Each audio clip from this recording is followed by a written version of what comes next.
dry without degree. Yes. And 33 has not provided a framework, Mr. Speaker, of what we are doing now in the close. Mr. Speaker, honorable members. Mr. Speaker, again, even though I've been quoted as having hacked a lot of 1089B, which I still stick to, but I believe that for now, Mr. Speaker, we should make progress. Exactly. I believe yes, and there is need, then we come back. But for now, I believe as I said, without prejudice to my position, on section 1089B of our Constitution. But for now, let us make progress. When we arrive at those places, then we'll address the issues. The substantive issue. Yes, sir. Yes, sir. And then we'll have to come back to it. No problem, sir. Thank you. Thank you very much, leader, for your position. The last time you said we should amend the Constitution, something that's leading, giving us a lead for us to make the amendment to the Constitution, which we agree. So the bill, talking about supplementary, when you check the provisions in the bill, the law tries to give an insight of the bill. We have 32.8 mentioned in the bill and other provisions cited in the bill that augments giving an insight of the long title to us. So why do we need to remove that? That's just one amendment you have done. That's just one. Along the line, this is also give a platform. In the future, if they want to do an amendment, they will still use this long title to make an amendment to 2. For the work of the neck. And that's why it's there. 33, this just what the Honorable Deputy Speaker said, is a legal framework giving an insight for provision to be amended using under 32. That gives an overarching right for the National Electoral Commission to do their own amendment for that provision. 33 is specifically is very clear. 33 is very clear. Now we are saying there is no need for us to have regulatory instrument if they want to do so. Mr. Speaker, I know I want us to progress, but I want you to take that one in mind that when we come to that, that is really the insight of what is giving us in the bill. Yeah, okay. Mr. Speaker, with your kind permission, yeah. let me just read 33. Subject to the provisions of the Constitution, the Electoral Commission shall be responsible for the conduct and supervision of the registration of voters for, there are clauses here having to do with registration of voters, for and of all public elections and referenda, and for that purpose shall have power to make regulations by statutory instrument for the registration of voters, the conduct of presidential, parliamentary or local government elections and referenda, and other matters connected therewith. And other matters connected therewith. All what we are doing here, this one has provided the framework. We are just trying to fill in those details by these clauses. Fine. Shall we then agree to stick a pin on this? Yes. Move forward, and then we'll come back to the long title to see whether we can retain it as is or we make whatever. Thank you, Mr. President. Thank you.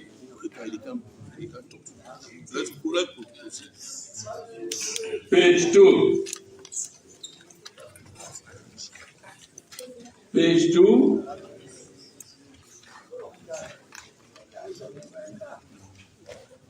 Page 3. Yes, Chief.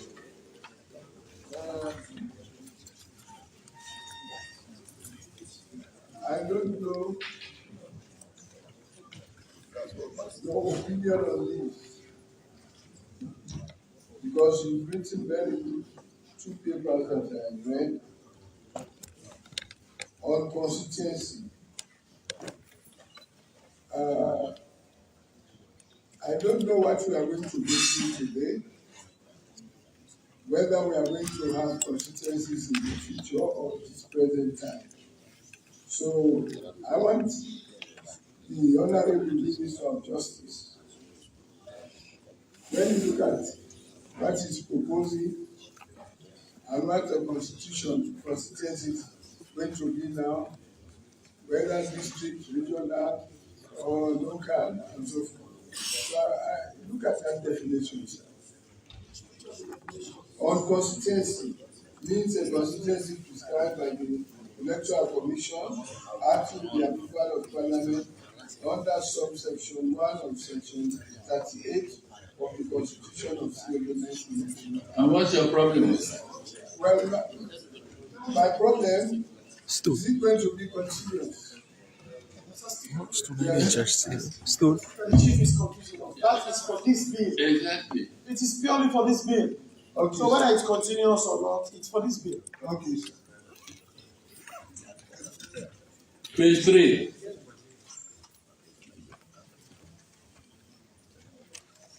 Page 4.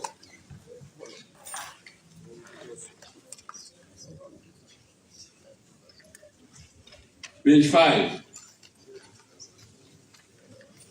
I just want Mr. Anthony, Honorable Anthony General, you can take note of some of the typographic errors. Presidential candidates, the line spacing. What page? Page 5. Just the line spacing. There's so much in the bill that we need to take note of that one. There's so much line spacing. Yeah, so much all over the bill. The gap between the A and the Yeah. There's so much in the bill. Okay. Page 5, yes. Sorry, let me get you right. Is it the gap between Yeah, it's the gap. A and Yeah, it's the gap. Yeah, it's the gap. I said that one is so much in the bill, the line spacing.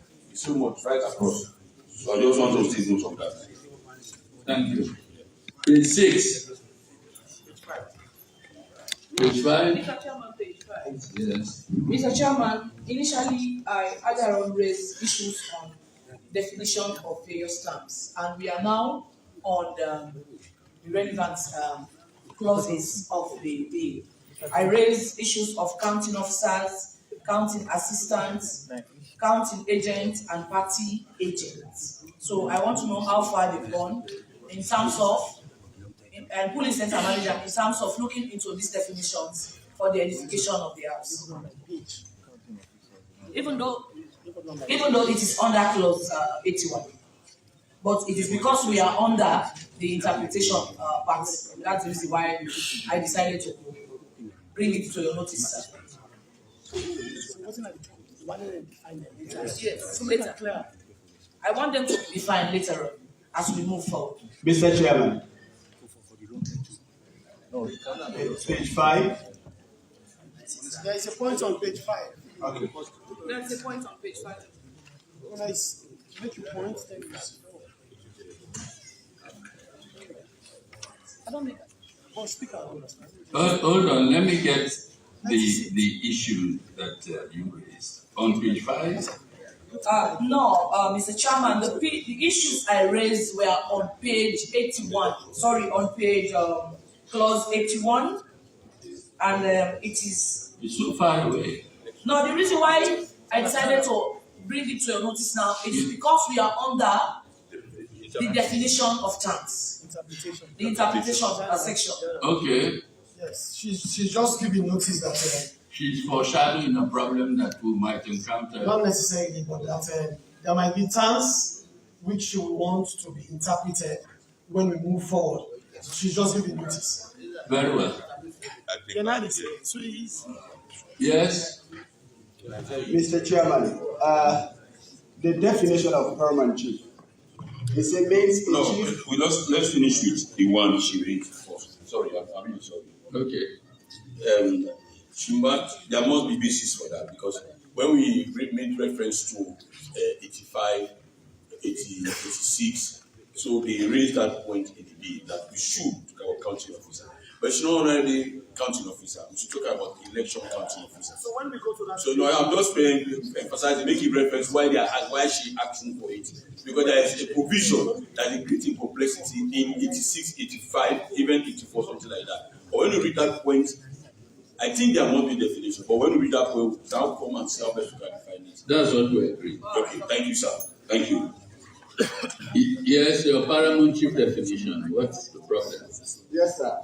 It goes means a chief who is not subordinate in his ordinary jurisdiction to other chiefs, but does not include an acting chief or a region chief. Now, if you look at this definition, the tribal heads of Western area are not subordinate in their ordinary jurisdiction.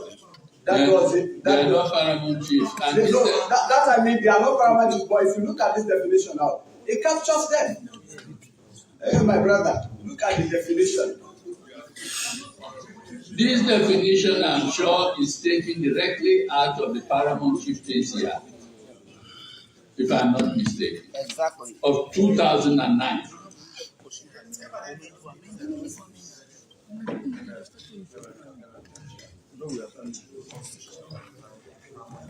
Yes. Yes, sir, Mr. Speaker, Mr. Chairman. I think for this one, if you come down to the next paragraph, it defines in section 74(1). I think that qualifies that.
Honorable member, I'm trying to understand your reference to 74 of the Constitution.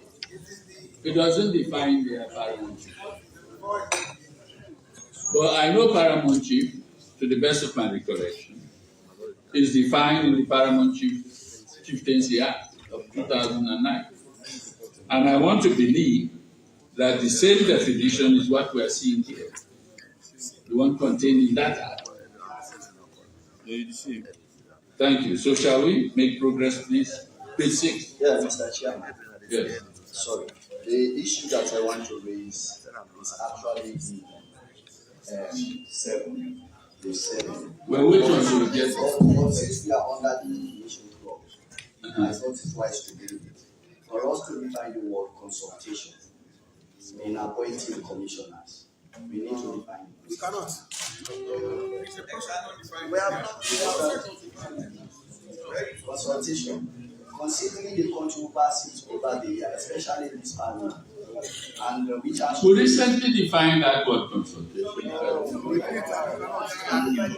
One of the acts that we passed here. Mr. Chairman, we have several definitions attached to it. I'm coming.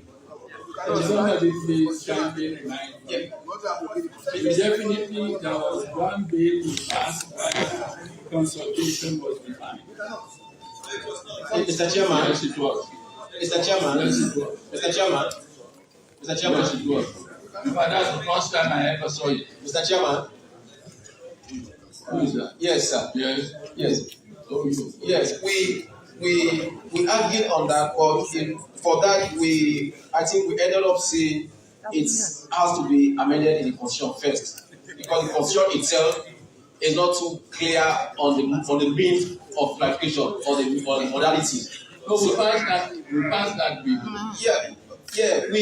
But if we want to change, if we want to define that in this bill now, then it has to be a constitutional instrument as per Constitution.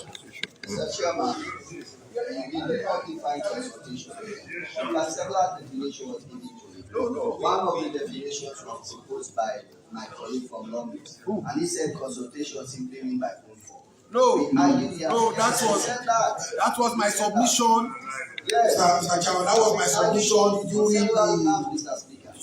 during the approval of the judges. And so for us to get over that, we need to know what consultation actually is. We need to define it, especially in this field. To learn. Mr. Chairman, let me correct and for the record, I have never attempted in defining consultation, because an attempt to define consultation is an attempt to undermine the spirit of subsection 108, subsection 9 of B, because consultation is stated in section 54, 53, and 171, 115 of the Constitution, and there is no way we can define consultation to fit into either of those sections in the Constitution.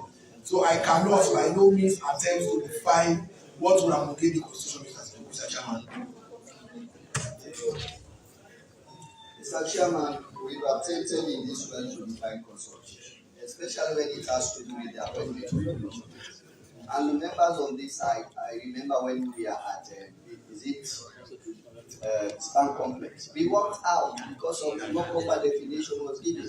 And over the years, all the appointments made on commissioners, we've not been consulted. That is our own take on this side. So it is better for us to get a real definition to this particular word, consultation. It is important. Are you raising it in connection with what?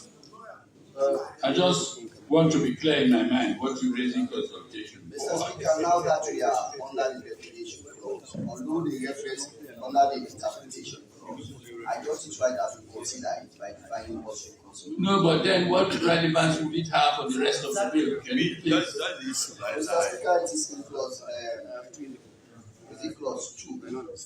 Clause 2. Under page 7. We are not yet there. I bring it to your attention because we are under the definition clause. Mr. Chairman, there is no way we can define constitution. Consultation be given in this particular bill, because consultation is referred to several in our constitution without any definition. The only remedy, Mr. Speaker, is for the Supreme Court to interpret what consultation is. We cannot interpret consultation. Mr. Chairman, we define under this definition clause, we define district block representation. It is defined here. And it was not also defined in the Constitution. But we have defined it in this particular district block for the purpose of the bill. So I think also defining consultation is important as well. No. Mr. Chairman, I insist. We cannot interpret consultation at this stage. We have a grown norm that refer to consultation severally without a definition. So the only way we can interpret consultation for purposes of our laws is to go to the Supreme Court for interpretation. The only way. Otherwise, we can't. No, I'm supporting you, Mr. Deputy Speaker. I think also we should remove the word district block because it was also defined here under the definition clause. Since it is in the Constitution and it is not actually defined in the Constitution. So we should leave it for the court to establish. Mr. Speaker, the definition is referring to just a strategic process, specific on that line, not in the Constitution. You are saying something quite different from what Mr. Chairman, process. Mr. Chairman, I want to believe that we know that the word must not be divorced of its context. In this particular situation, I think we have to say for the purposes of the bill, consultation bills, I don't think that's a crime. No, we are not defining it now for all the purposes of the bill. No, you cannot.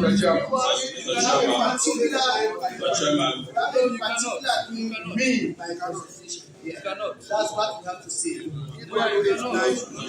thank you very much. I think we are not at cross purposes in trying to get the definition. We are not at cross purposes. We are looking for the correct term used to define for us. So just as what you give for the interpretation of honorable members of Parliament, those carrying titles to the honorable and not honorable. That should be exhaustively explained in this chamber. Other please. So we are all saying, the last time I mentioned it, we looked at the approval for the electoral commissioners. So I'm making an appeal again with you. There is nothing wrong in we asking for Parliament or the Supreme Court to send us an interpretation of consultation. Because it's mentioned everywhere. Even here. So for me to get a proper and legal framework for that, somebody can define it, somebody can still go to the court because the court is in charge to interpret the law. There's somebody can go to the court and challenge the definition. We are not doing this in isolation. Or there are other organs of government. I cannot have you standing whilst another member is speaking. It's not. So how can you see somebody at the back of you? You are specialized from Gambia. Mr. Speaker, I don't know what to do. You shall define the title honorable, but he did not. Looking at the legal provision, he wrote a letter to the Supreme Court and he read the ruling on that. So likewise, you can get that one from the Supreme Court and you make a ruling on that. That's why another day. Thank you. Mr. Chairman, now it's becoming more serious. Let me bring your attention to the definition of the word constituency.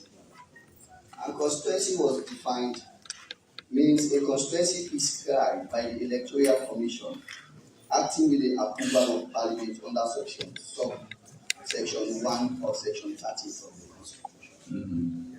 But when we are defining the district block system, they only refer us to a schedule in this bill, and no reference was made to the Constitution as well.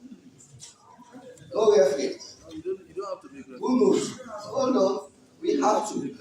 Who knows, maybe the context of defining district block system in this bill is different from that what is in the Constitution. Do you have a definition in mind?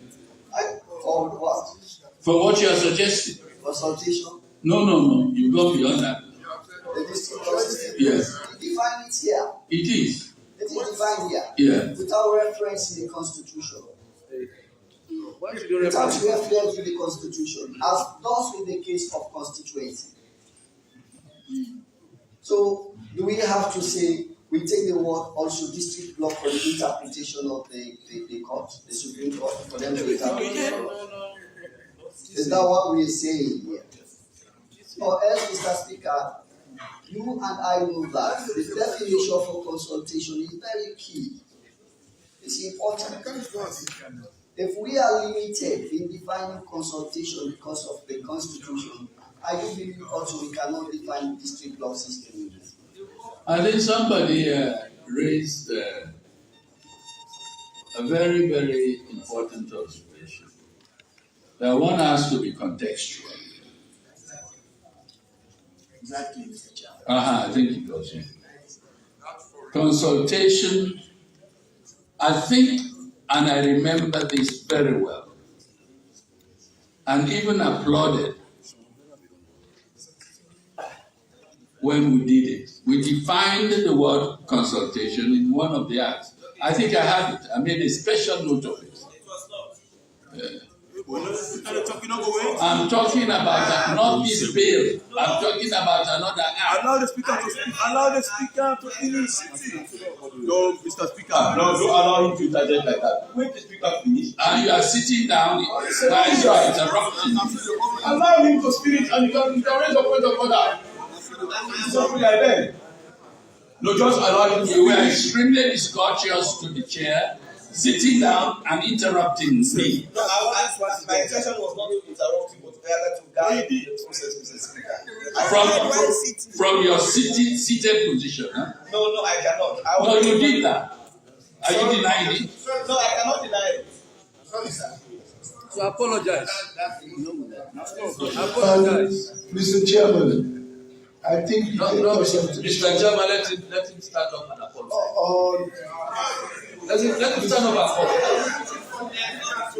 At least we are all honorable members. Stand up and apologize. This will not be anything more than. Thank you very much. My intention was to remind the speaker that in the process of that definition, it said he could not define the word, and we all burst into laughter here when he said consultation is what consultation is. That's where you stop. I can still remember It's all right. We are okay now. We are okay. Mr. Chairman, I want to say that you have to do this process. We cannot take more than 30 minutes from just one single topic. Otherwise, we'll be here for the whole day and do nothing. Okay. Hold on. Thank you for the reminder. Thank you for the reminder. Yes, Mr. Chairman. I have noted the word consultation.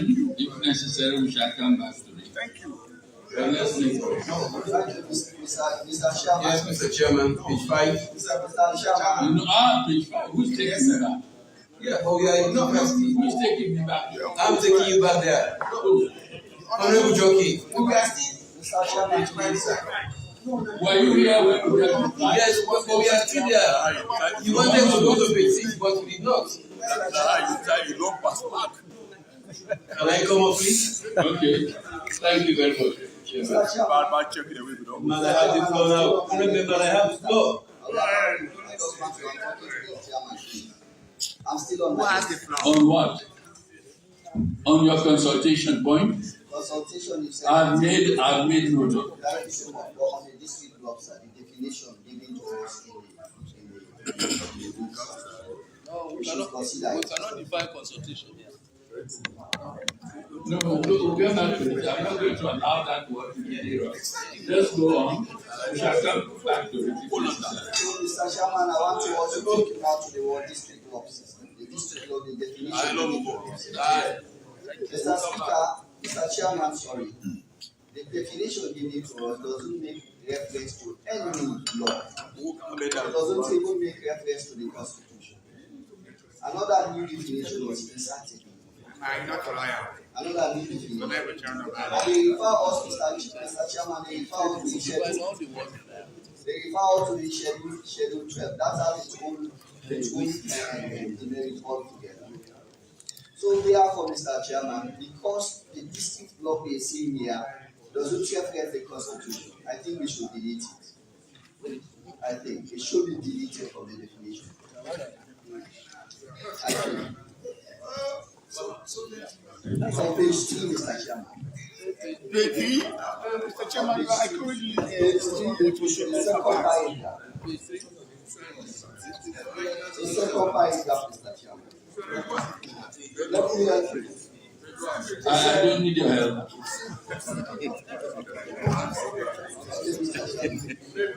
I want to read it, Mr. Chairman. I am not giving you the floor. It's enough now.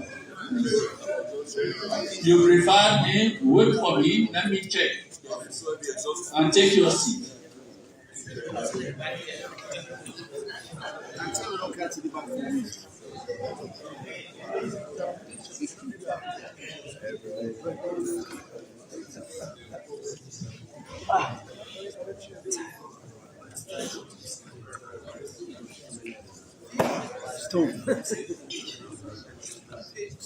I've seen the draft schedule to which reference is made in the definition of district block. So what point are you making? Mr. Chairman, my point is the word definition for district. I'm just laying a premise for my point, Mr. Chairman. It is a district established under a provincial act. Reference is being made. And also, when you go to the definition of constituency, reference is being made to the provisions in the Constitution. But with the district block system, no reference. No, the reference is made to what? To any law, absolutely. To any law where they are borrowing the district block system. No reference is made to that. So what is happening now in this case, another new definition is inserted. Another new definition is inserted. My question now, is it another electoral system that these people are doing? That's my question, Mr. Chairman.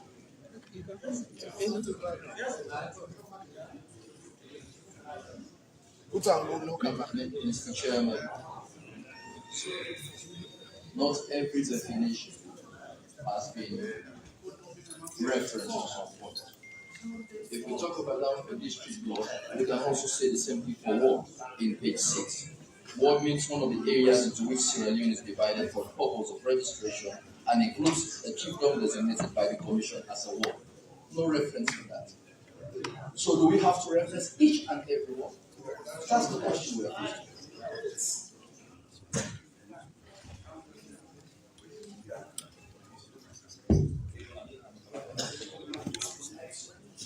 I've noted your point. You said there is no reference to the Constitution or any law. So it is blocked out of thin air. Thank you, because frankly, I know that the district block system is mentioned in a law.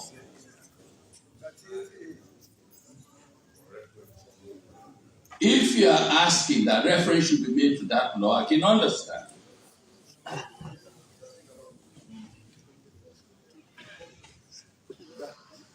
Unless you have something else in mind. Thank you. Page 6. Yes, Mr. Chairman. Page 5. Oh, page 5, yes. The last one definition there, or term, public election. Yeah, some elections are mentioned here, leaving out the Paramount chieftaincy election, which I consider it to be there. The public election means an election of the president, members of parliament, members of local council, town or village head. The Paramount chieftaincy election is left out, so I want to be included there. Thank you.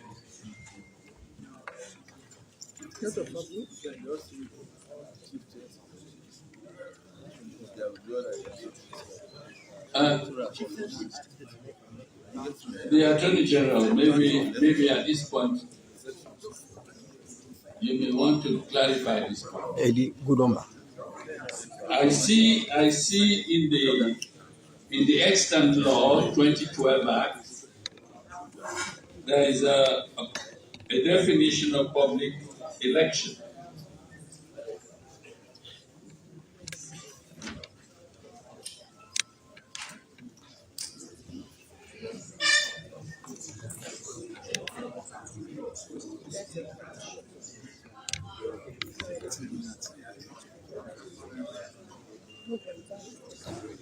Yes,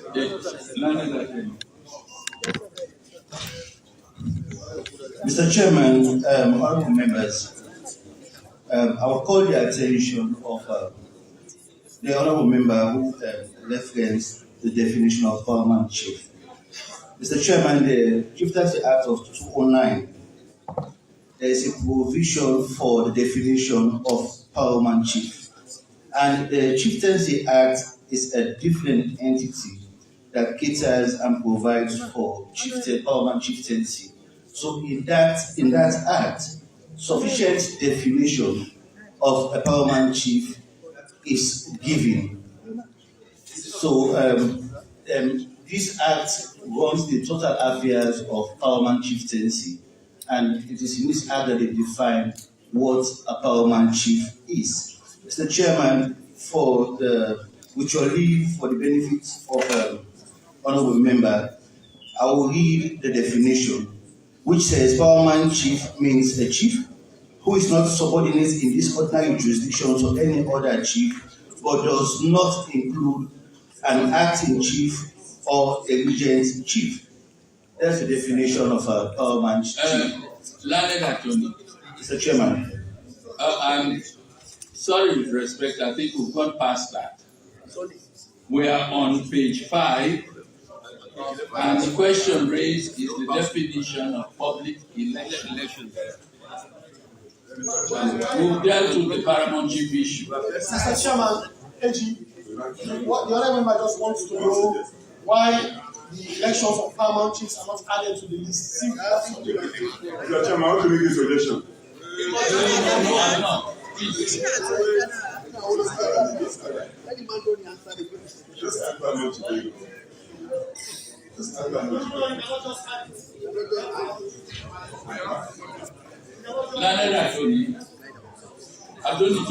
Mr. Chairman. If we look at the definition of public election in the extant law,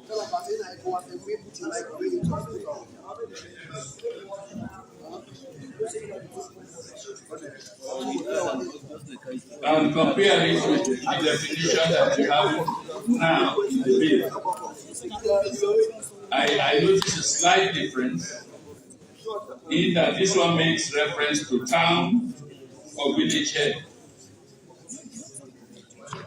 specifically, but at the same time I notice members of local councils mentioned in the extant. Can you explain, please? Mr. Chairman, the only explanation I can give to that, why it is not in this public elections bill, well, Mr. Chairman, is because the Paramount chieftaincy election is not public. That is why it is not in the public elections bill.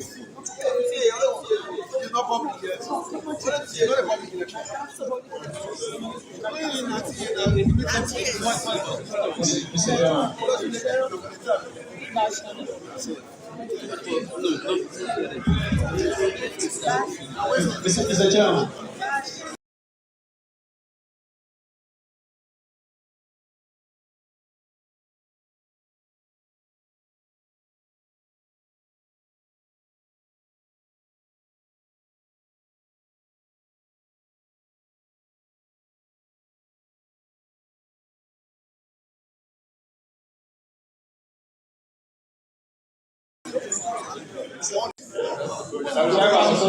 Yes.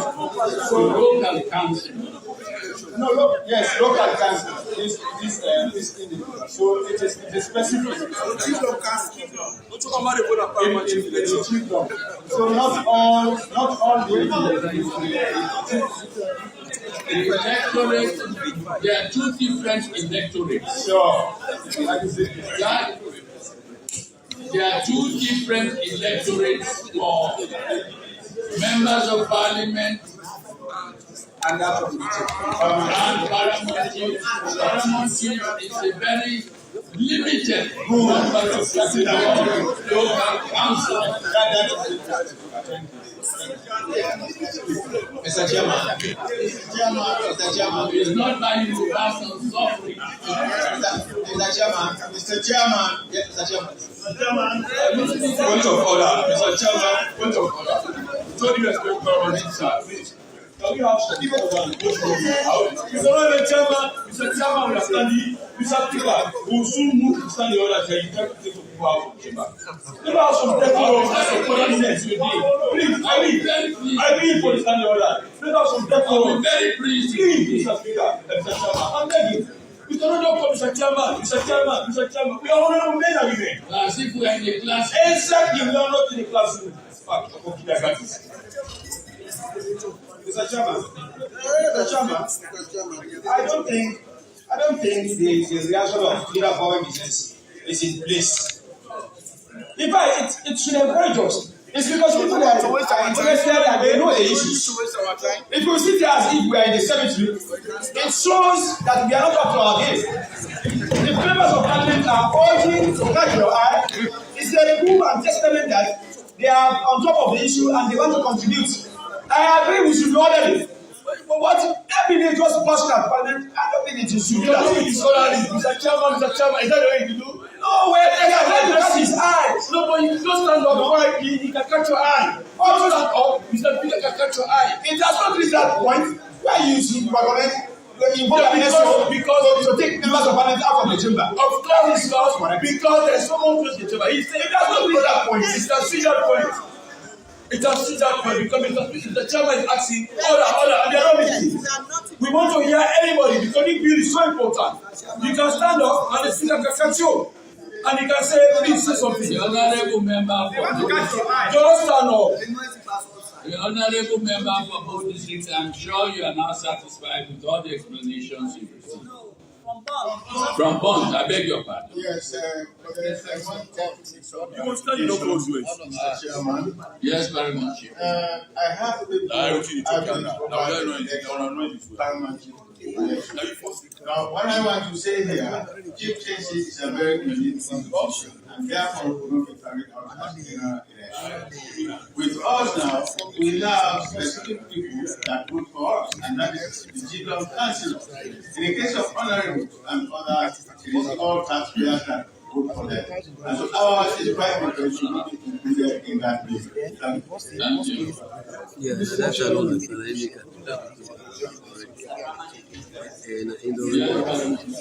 On the same issue.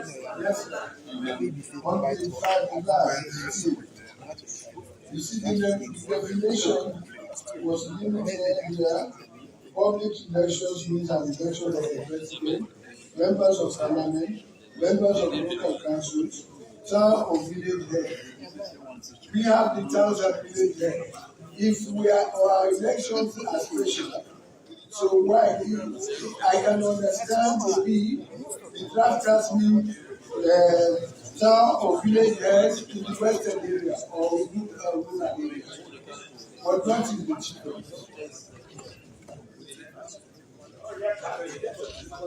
Yes, because we have village headmen, townships. So that's separated. Let us Let me deal with that issue first. Yeah, based on that point. But can it be better if we delete the word town? Because the western area here, the heads, they call the head bill. I don't think town is applicable, so I'll go ahead and delete it. If you say village heads, it goes in line with the head bill. Hold on. But when you say town, hold on. Can I ask a question? Chief, am I right to think that upcountry, town chiefs and village chiefs are regarded as chiefdom councillors? They are. In that case, why not just limit them, the definition, and have it as we had it in the extant law? Because they are all. They are members of local councils. Yeah, Mr. Chairman, they differ also. You have, for every 20 taxpayers in the provinces, one councillor. So you can still have a town headman, a town chief, and another person to be a councillor. No, what I'm doing here, so maybe we misunderstood this. In your chiefdom, for example, which I'm sure can be replicated right across the province, town and village heads, are they not councillors? So we don't need to specify it here. The Attorney General was very clear and specific. Mr. Speaker, honorable members, what NEC has done by adding town and village, they've used the word head after. Up country, we have town chiefs and village chiefs. We only have headmen in the western area. So they are specific, Mr. Speaker. You don't go to his chiefdom. Well, can we then? You can't go to his chiefdom and say, oh, town head, village head. No. You say this is the town chief, this is the village chief. So let's make it clear. If the reference is to the western area, then let's make it clear that the reference is to the western area. In contradistinction to the town chiefs and village chiefs in the provinces. Mr. Chairman, the reference is to public election. So if we limit it to western area and try to decipher from the villages or the provincial area, we will also undermine the intent for which the definition is But is the method of election the same? Yes, sir. Is it the same? Not even. Exactly. Mr. Chairman. Mr. Chairman. Let me listen to the chief again. Mr. Chairman, when a disagreement takes place in the village for a township or town, they come to the Parliamentary and they call in the tribal authority, the chief of councillors for that section to elect. So there are specific rules which are only being done by the chief and the district judge. But most of the time, if you give this definition, then that means the next will have to go there and do the elections.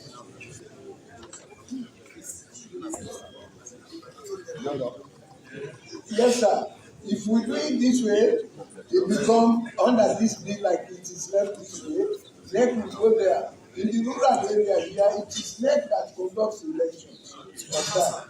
So it should not be included here at all. If it's going to Very well, I take your point. AG, please, can you clarify? Mr. Chairman, honorable members, I would suggest, Mr. Chairman, to remedy this definitional aspect of the last paragraph on page 5. We add in the western area after village head. So we know that for the townships are for the provinces and the village headmen are for the western areas.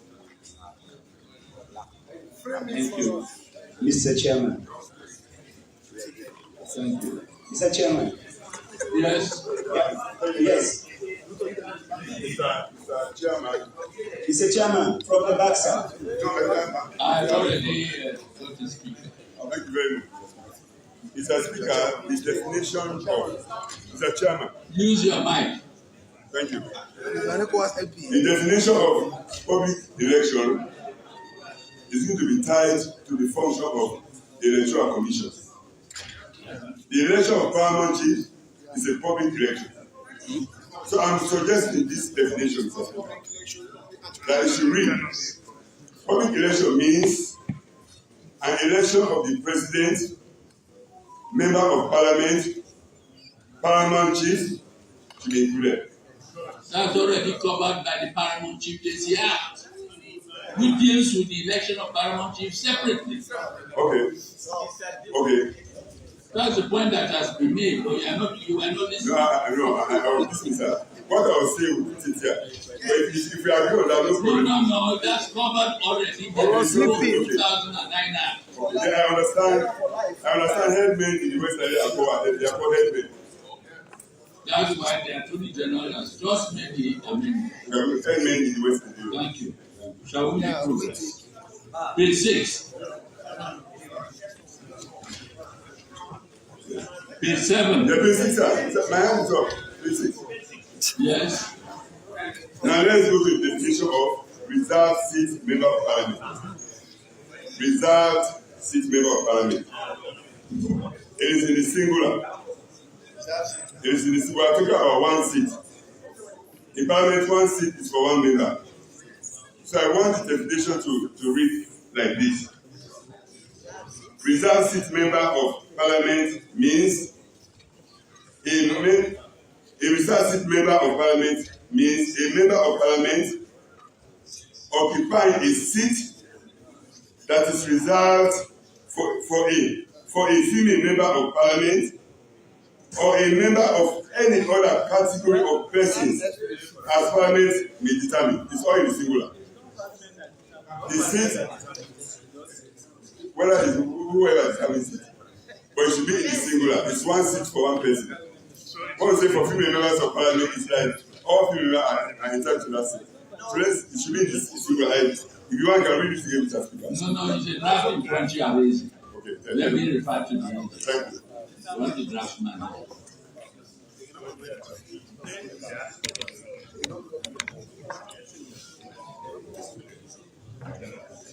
Mr. Chairman, the point is noted, but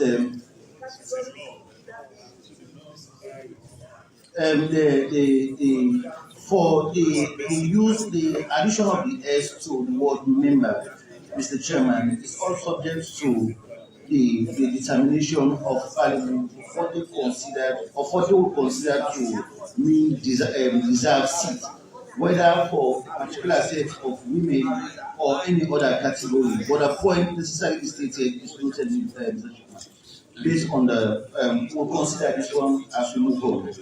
Thank you. Page 7. Page 6. Mr. Speaker, on this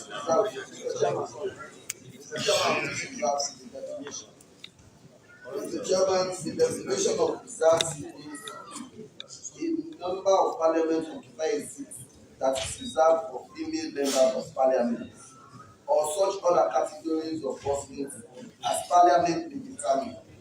Mr. Speaker, this is so broad.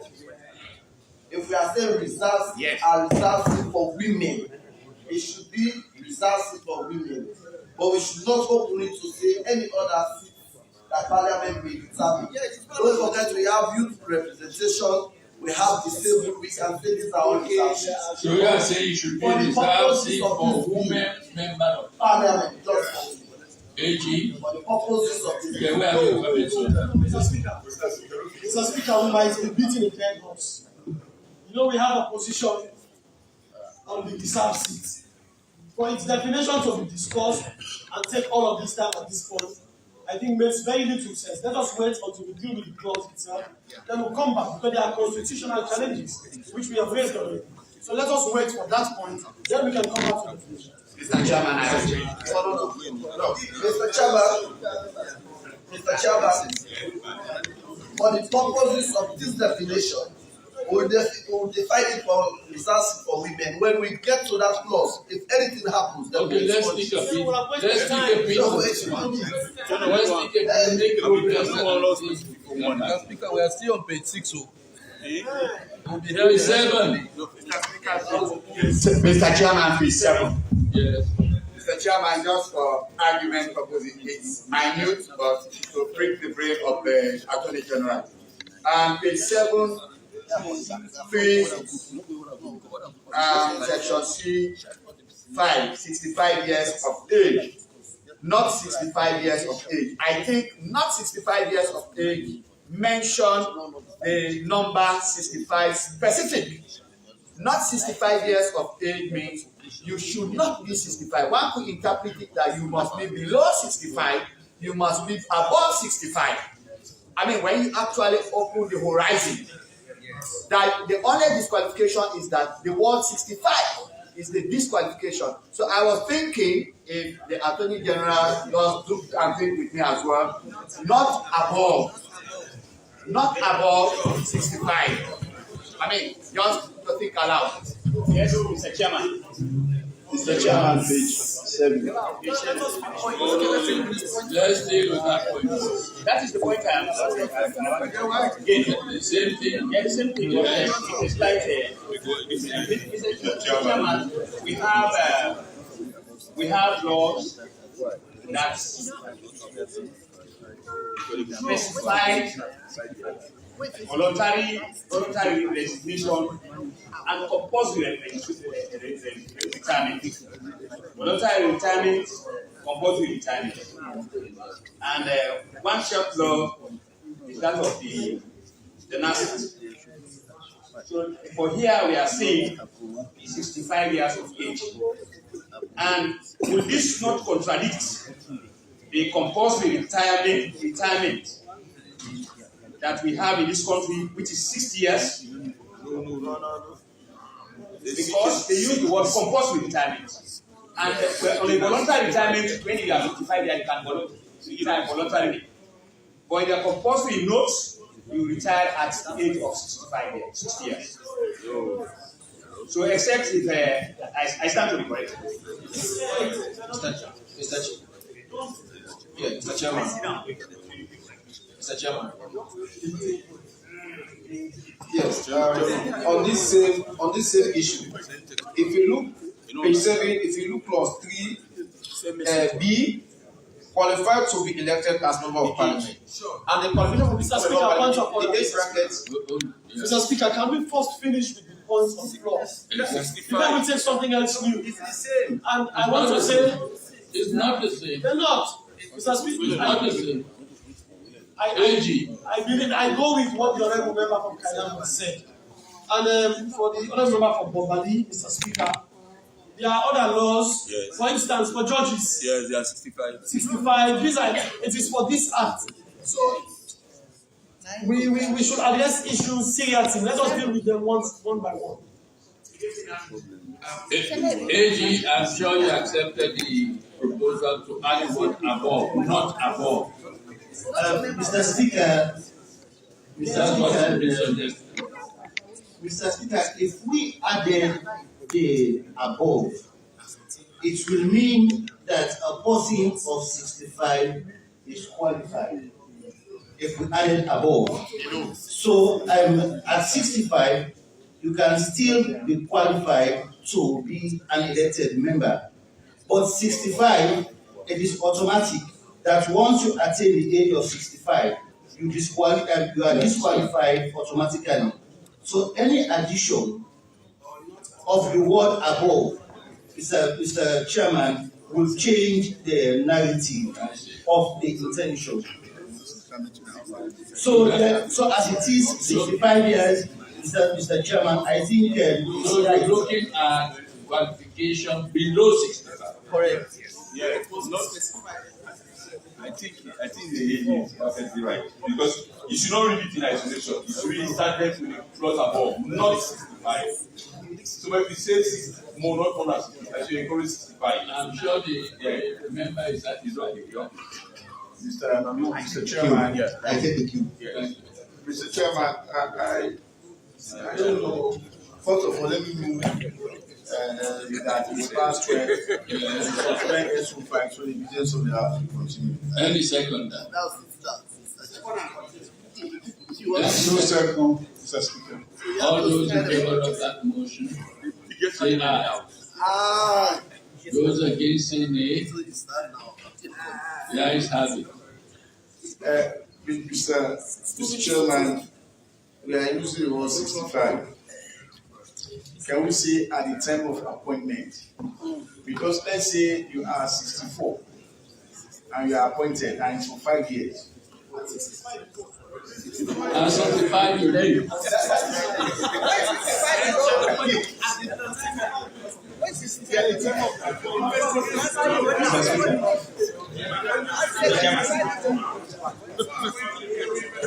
I'm not even to go. Are you worried? It's almost not eligible. Yes. Yes. Can we also add the person should not be active member of the political party? How can you define that? Yes. The active member of the political party. The active. Active member of the political party. I said active member. Somebody cannot be a minister, but he's an active member. Not be an active member of the political party.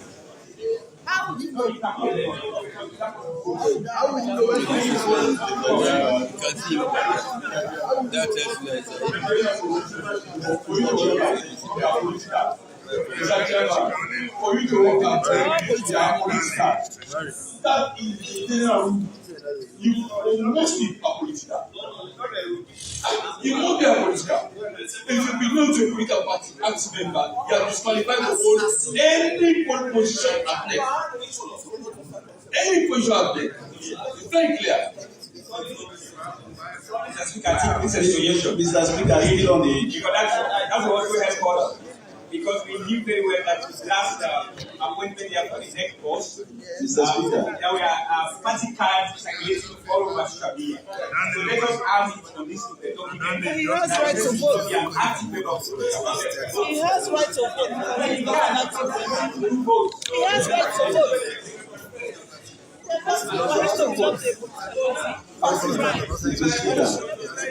Mr. Speaker, still on the age, sir. Yes, I want to go with what my honourable colleague from Kainan said, sir. Because as it is now, somebody who is 66 years of age is qualified to be appointed as commissioner, as it is now. So the word above, 65 years and above, is very important. No, what the AG said and what I understood is that the moment you clock 65, you are ineligible. Yes,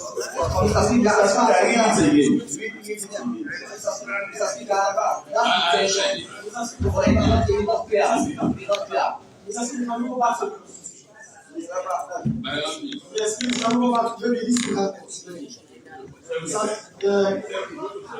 32 4B. 32 4B. Maybe it will help us. The last phrase has attained the age of 65 years. Maybe because they attempted to change it in the bill. That is why maybe we have this challenge. So maybe if we stick to that, it will just save it. No. 32 4B. No, 32 4B. Let me go to. Why do I go to 7 when 4 is in front of me? Maybe that will help us.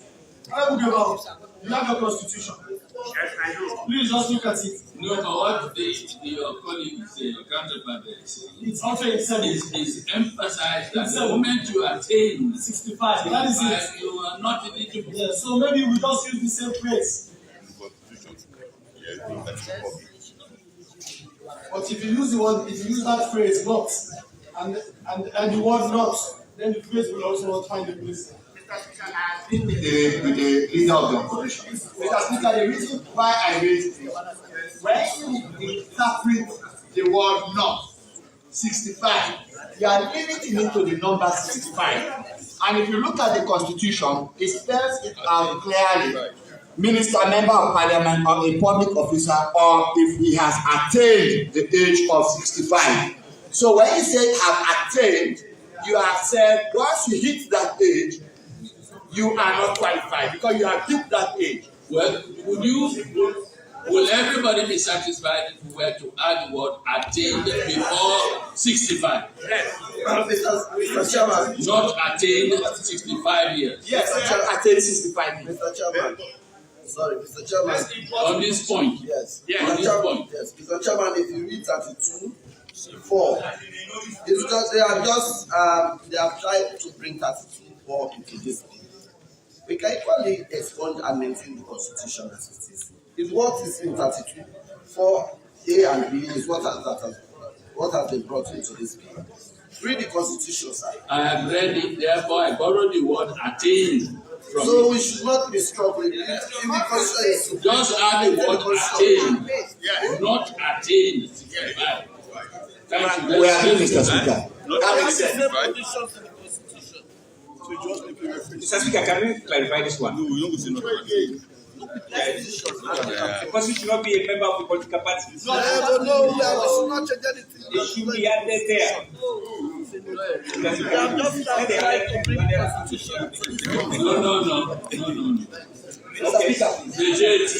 Mr. Chairman. We are speaking page 7. Mr.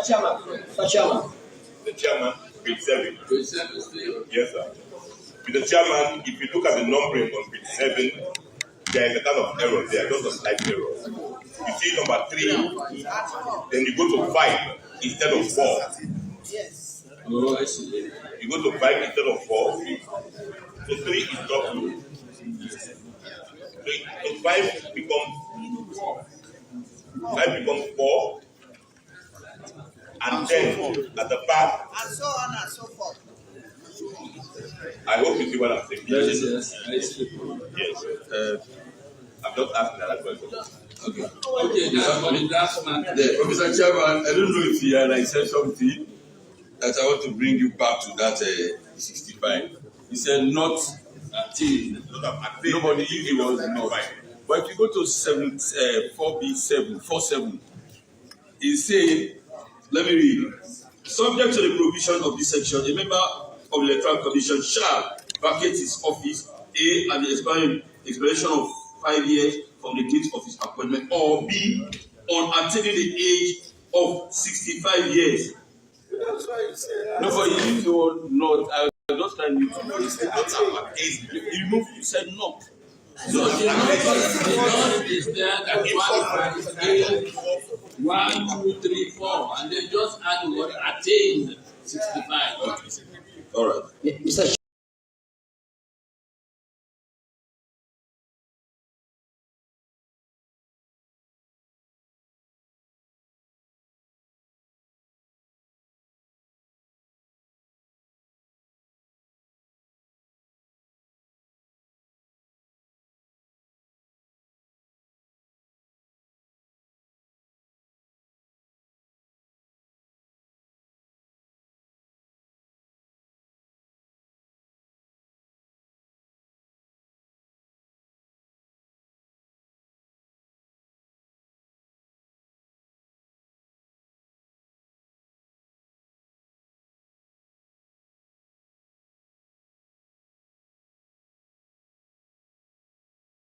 Chairman, Mr. Chairman, I'm pleased.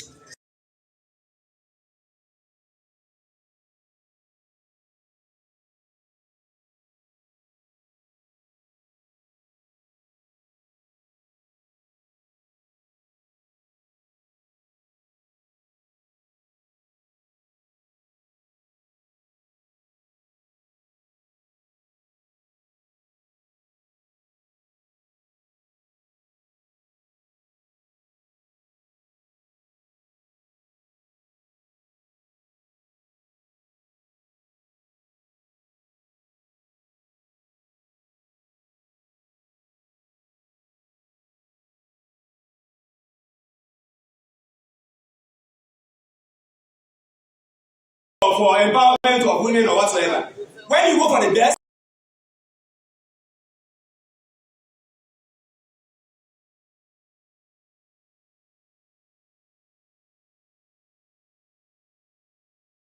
for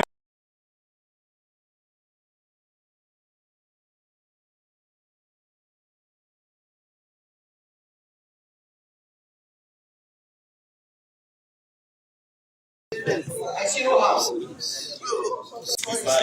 When you said not attain, I was worried about. No, wait. No, wait. Listen to the logic. On attaining in 7. No, wait. Attaining 65. Then not attain. They are two different ones. Yeah, it's different. And the spirit considers on attaining 65. So the word at age 65 is really right for people. Please. You will change the meaning.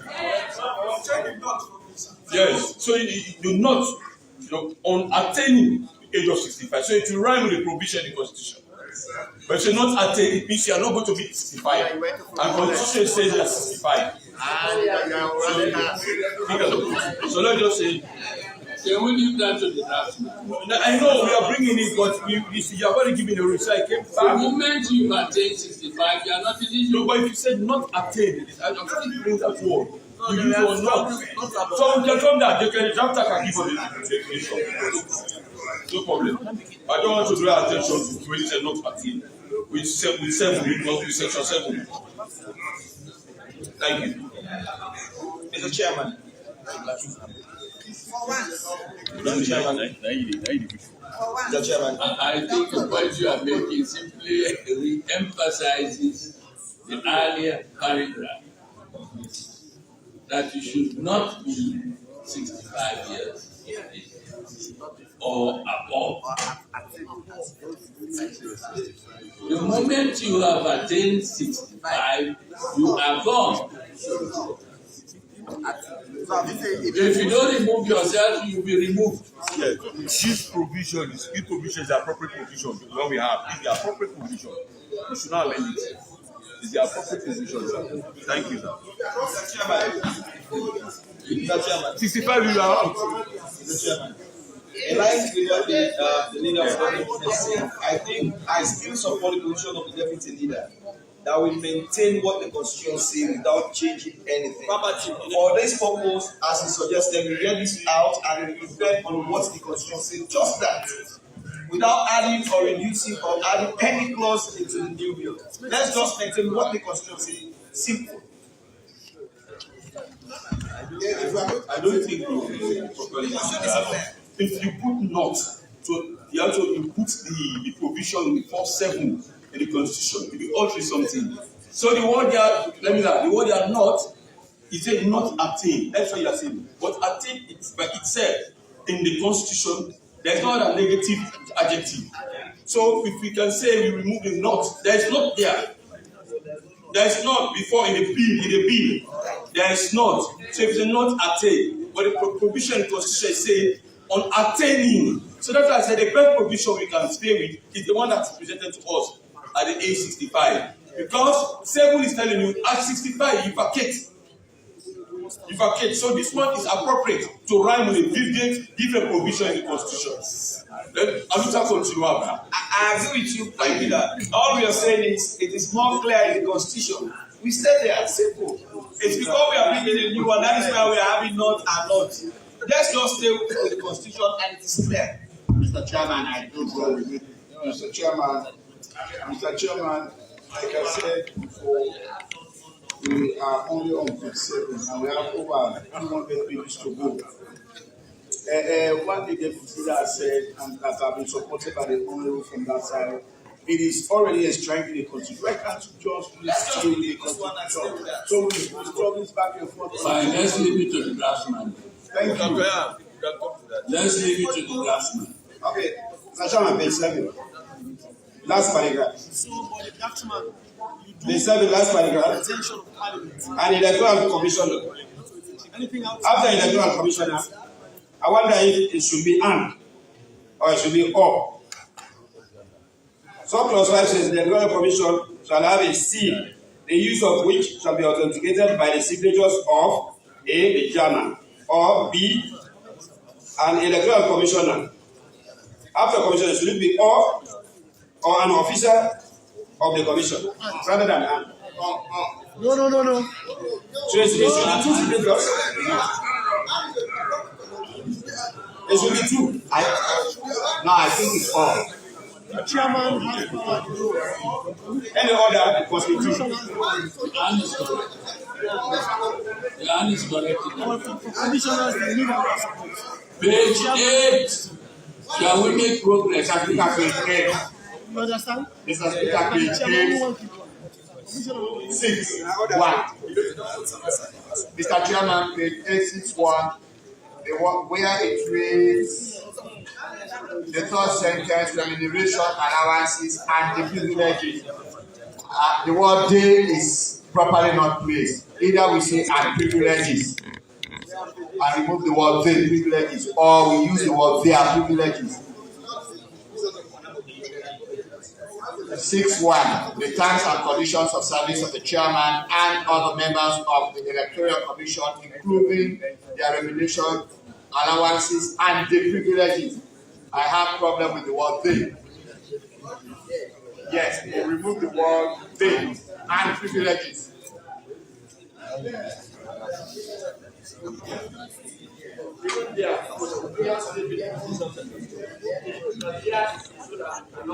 So it cannot be tautological. Can you take me back to the point? Yes, Mr. Chairman. Which paragraph? The 6.1. Page 8, 6.1. Side note remuneration, allowances, and privileges of members. It reads the terms and conditions of service of the chairman and other members of the Electoral Commission, including their remuneration, allowances, and the privileges. So the word "they" is what I think is misplaced. Okay. So delete. Thank you.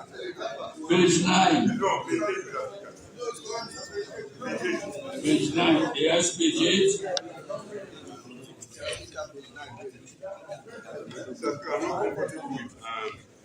Your mic.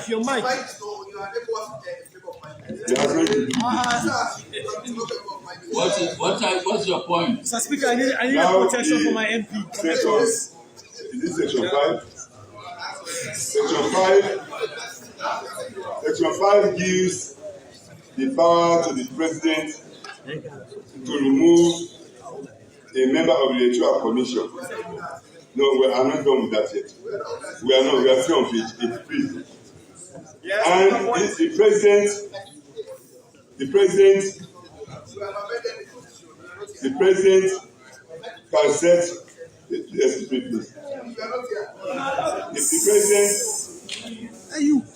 president also appoints members of the tribunal, Mr. Speaker. That's dangerous, Mr. Speaker. I am suggesting that we decide on who should be on that tribunal, Mr. Speaker. In the case of a very bad president, it is bent on removing the chief electoral commissioner, for example, and he has to set up a team to do that. It could be a team made up of his own boys and that have agreed that they have to work. You see? So, but you are disturbing, please. So, Mr. Speaker, I do not want us to give a blank check to the president to remove the commissioner based on the tribunal that we set up that may consist of his own yes men. Okay? Yes. So we have to make sure the electoral commissioner is protected. Okay, thank you very much. For the day we can have a mad president. Thank you very much, Mr. Chairman. I'm sorry you were not around when we enacted the constitution. The still we can have. The president will not remove. If you read section 137 of the Constitution, it is this very parliament. It is this very parliament we are that will remove the commissioner. 2/3. Read that provision. It's just for you to set a tribunal to investigate. And report to us. So we tied it to give more strengthening, free hand, independent to the commissioners. What you say is different. No, it's not different. Tribunal set up in 137 is very clear that when you come, the outcomes of the tribunal, we come back to Parliament for removal. Let's remove 5. No. Mr. Speaker, there's a law. I feel my legs. I feel my legs. Yeah, I'm sorry, my leader. My somebody. It was clear in the proposed bill that misbehavior. So we all agree. If a member proposed to define the word gross misconduct, but after consultations, we agree that gross misconduct should be determined by the tribunal. That's not the point he's making. No, I'm giving him some reflections. He was not around. I was still on my leg when my leader. No, you finished. No, you finished. I don't finish. I paused.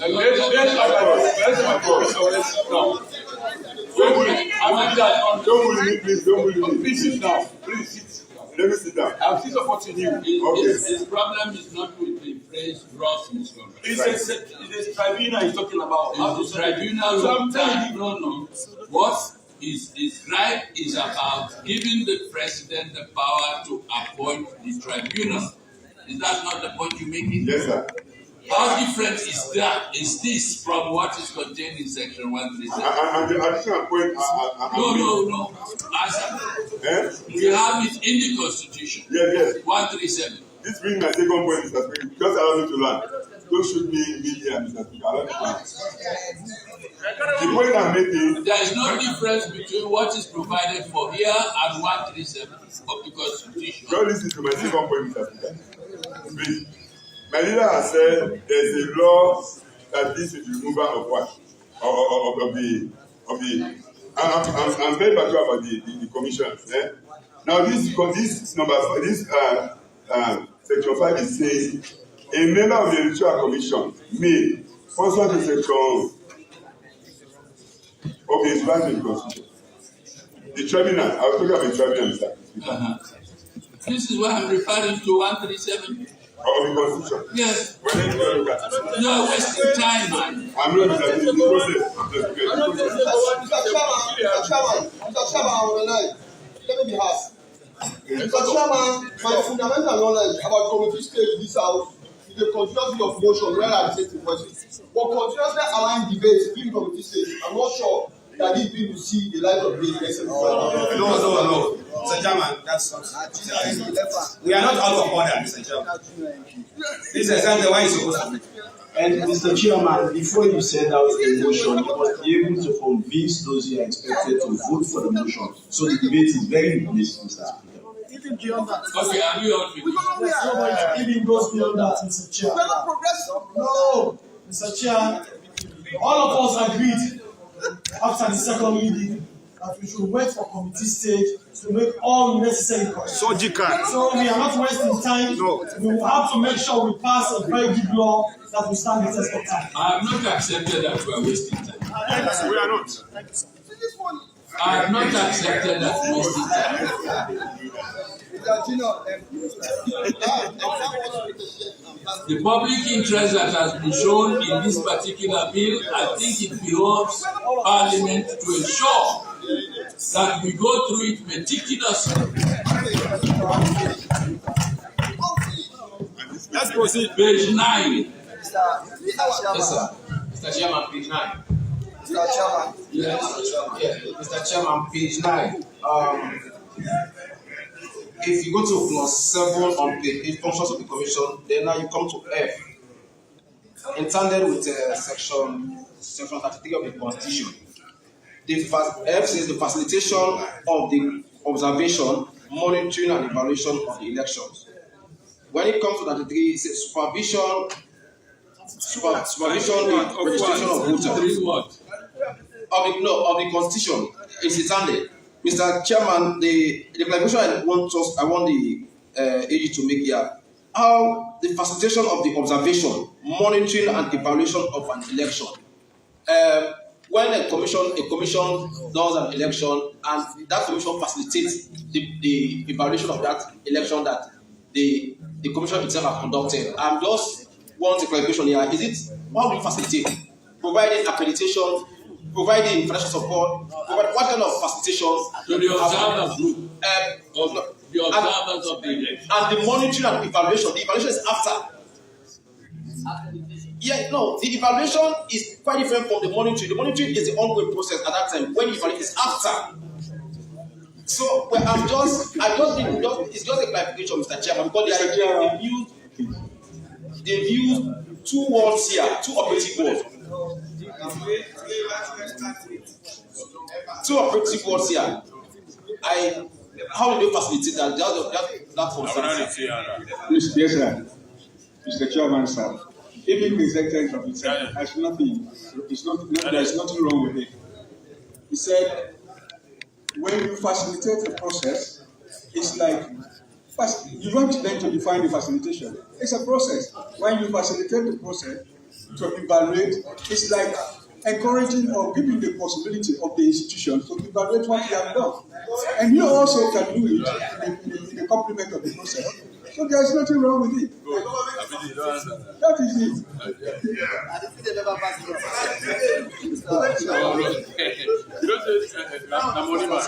Page 10.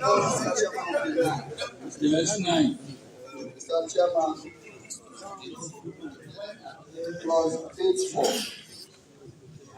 The quorum for the meeting of the Electoral Commission shall be 2/3. Yes. I'm against the word 2/3. Why can't you put it in favor? How can you calculate complete 2/3 of 9? 2/3 of 6. What is 2/3 of 6? So let it be by figure. Not 4. So let it state 4. No. If you change the number, in the future, you change the number. So you just do a calculation of any number. You cannot change the number without computing.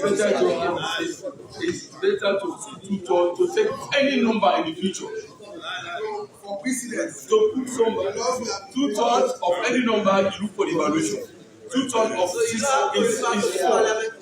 If you are changing number without having this part. 2/3 you calculate. Then a very good order. No, this is not the way we calculate in this house. I've been following. Yes, in this house. We put figure in this house. This is a very important way of stating. You know why? Let me come. Honorable, I beg. You know, sorry to interject. Mr. Chairman, you know, there is, for you to announce the result for the general elections, it's a very critical time. I am coming. You need to have 2/3 of members to be with you to announce the result. You have to be very clear. You have to be very careful with it. Because if you don't have that appropriate quorum, you cannot announce that result. The Chief Electoral Commissioner alone, Dr. Nomba, So we let's have a calculation that will give clearly the 2/3 we are looking for. For every meeting, a figure 4 that tells you that not only for meeting, even decisions that you are going to take, it will be majority of members. Even decisions you take, it will be majority of members present. Not only you take 2 commissioners, can I get your attention? Even the decision you take at the commission, it will be majority of members. In the bill, just need to go down. So if you want to take a decision, for example, to even invalidate or obstruct a police station as the case may be, you need majority of the members of the commission. Thank you. My honorable leader, I am not against you. Yes. Mr. Chairman. I'm not against you. Mr. Chairman, both of them are speaking from the same angle. He's just talking about 2/3 and numbering.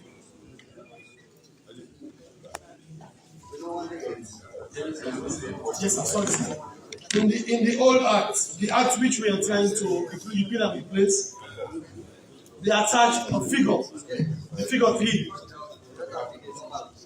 Have you seen it, sir? The 2012 Act. 2012. Yes, sir. Because then 2/3 was equivalent to 3. So if it is 4, it will not give us any headache. Let us make progress. This is the 2012 Have you looked at it, Mr.? The 2012 Act, paragraph 8, 5. The quorum for a meeting of the Electoral Commission shall be 3. Simple. It will not waste our time. Now we have 6. 2/3 of 6 is 4. 2/3 of 5 was 3. So it's simple. Let's move it. Their whole number. There's no problem. Mr. Chairman, still on my leg. No, we stand. As simple as this. Without understanding. But the same thing, It's not the same. Like just the same. You don't make law for what all day. They make law for man, but what they do. Of course, Mr. Chairman, that is for if you go to 5. 5 is saying all acts, matters or things authorized or required to be done by the Electoral Commission shall be decided at a meeting, and the decision shall be supported by the votes of majority of the members. I want the vote to be added of majority of the members present. Majority of the members present. And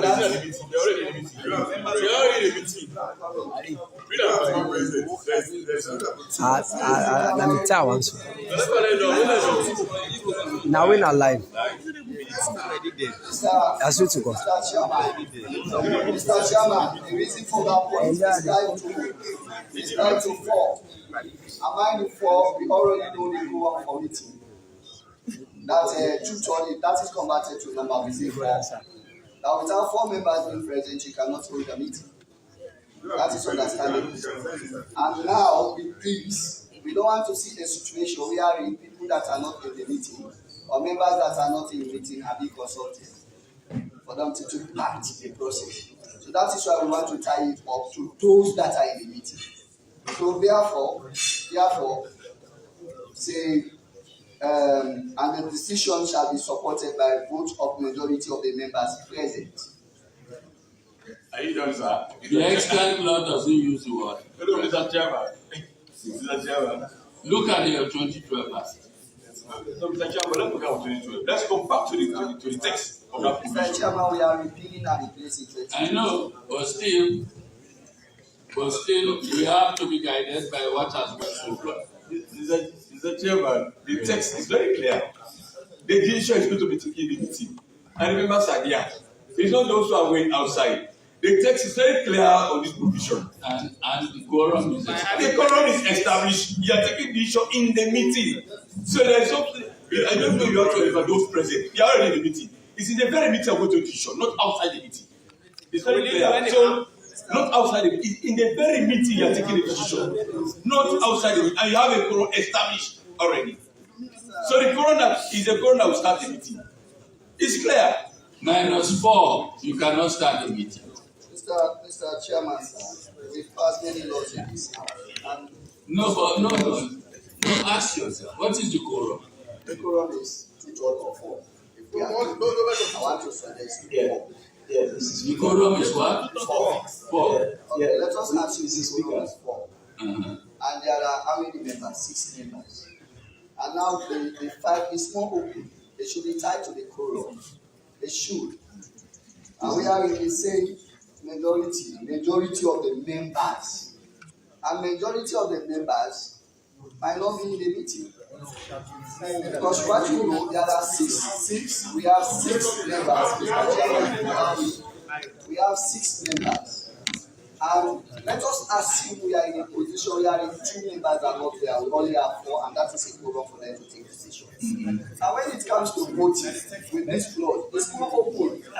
So what we are doing, Mr. Leader, we are just tying it to the members of those who are present.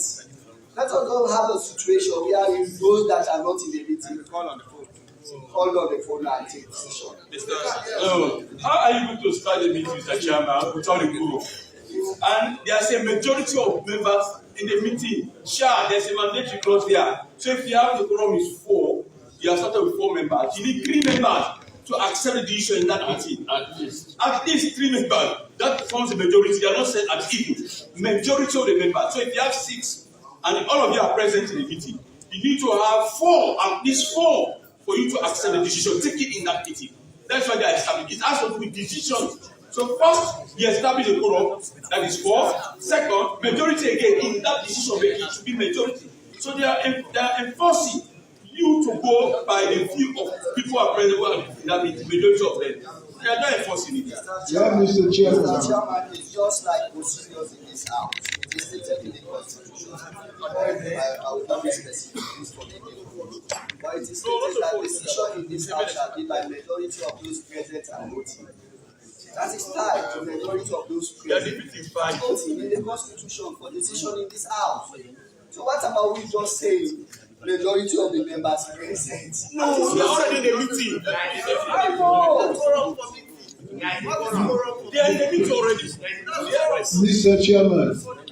It's not even the reference you made to this house, they are different. You have majority of members, you have majority of those present and voting, depending on the section. Mr. Chairman. Yes, Mr. Chairman. Mr. Chairman. Yes, Mr. Chairman. In this particular case, I follow the argument of the leader of the House. If there are 4 and the split votes, 2 there, 2 there, is the chairman going to have a casting vote? Yes. Mr.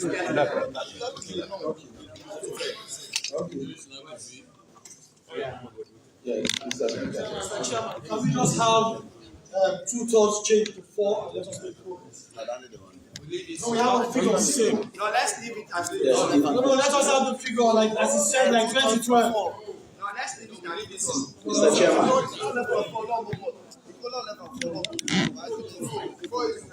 Mr. Chair, as we advise community, where it works, let us move on. Mr. Chairman. Yeah, Mr. Chairman, on the 2 points raised by Honorable Laimana. Firstly, I want to agree with what the leader of the opposition said.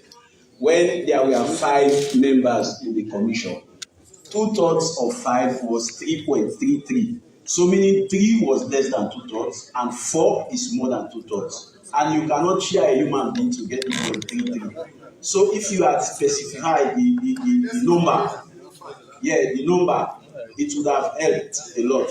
So I am suggesting that we get the number instead of the 2/3 or 3/3. Because when the number adds, you will not be able to have weight that is after the number. Thank you very much. Mr. Chairman, let me give you a point. We agree that we have now 6 commissioners and we have the age 65. Assume we are on this lecture process and somebody attains the age of 65. Automatically, by the provision in the Constitution, at 65 they are out. Nobody knows they are out. So you want to call a meeting and you are now seeing 4. Yes. And 1 is out on excuse, or again, 2 of them appear to get at the age of 65 concurrently. So 2/3 of the members present now, before the approval of 1 commissioner, you will calculate to have 2/3 of members who are eligible commissioners. So we have a quorum, so you can control the business of the meeting. Because it's not a chief electoral commissioner that is going to appoint another commissioner. So for instance, where there is commissioner, there is death. So the death of the commissioner. And you urgently want to call a meeting. And the other one attained the age of 65. Trust me, you cannot get the meeting. Because like you said 4. But 2/3 of that will be calculated and you have the quorum, the business of the house can continue. That's my submission. There is a mathematical implication. Yeah, that's my submission, sir. Chairman, please. Mr. Leader, I don't agree. Mr. Chairman, please let it be noted that I'm still on this 8-5. Chairman, all members are speaking without your permission. You're on the same point. Why waiting for your permission? Yes, I will stand. I will not talk without your permission. Yeah, please. So I want to say something, Mr. Speaker.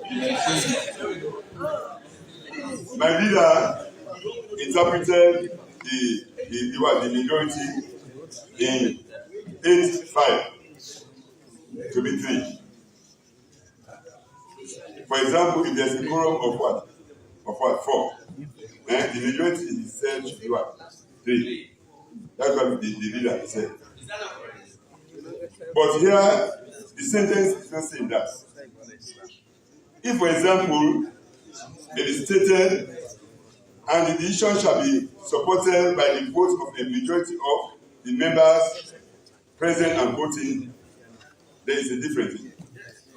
But if you go to the next one, subsection 6, talking about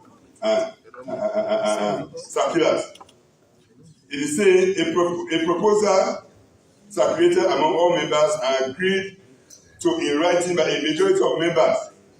No, before you get to that's a new one now. Oh yes, I'm just going to use that too. Let's flash out the differences first. Mr. Chairman. Now let us try and make a decision as to whether it's 2/3 or 4. Mr. Chairman, It's the same. Mr. Chairman, I propose a push for.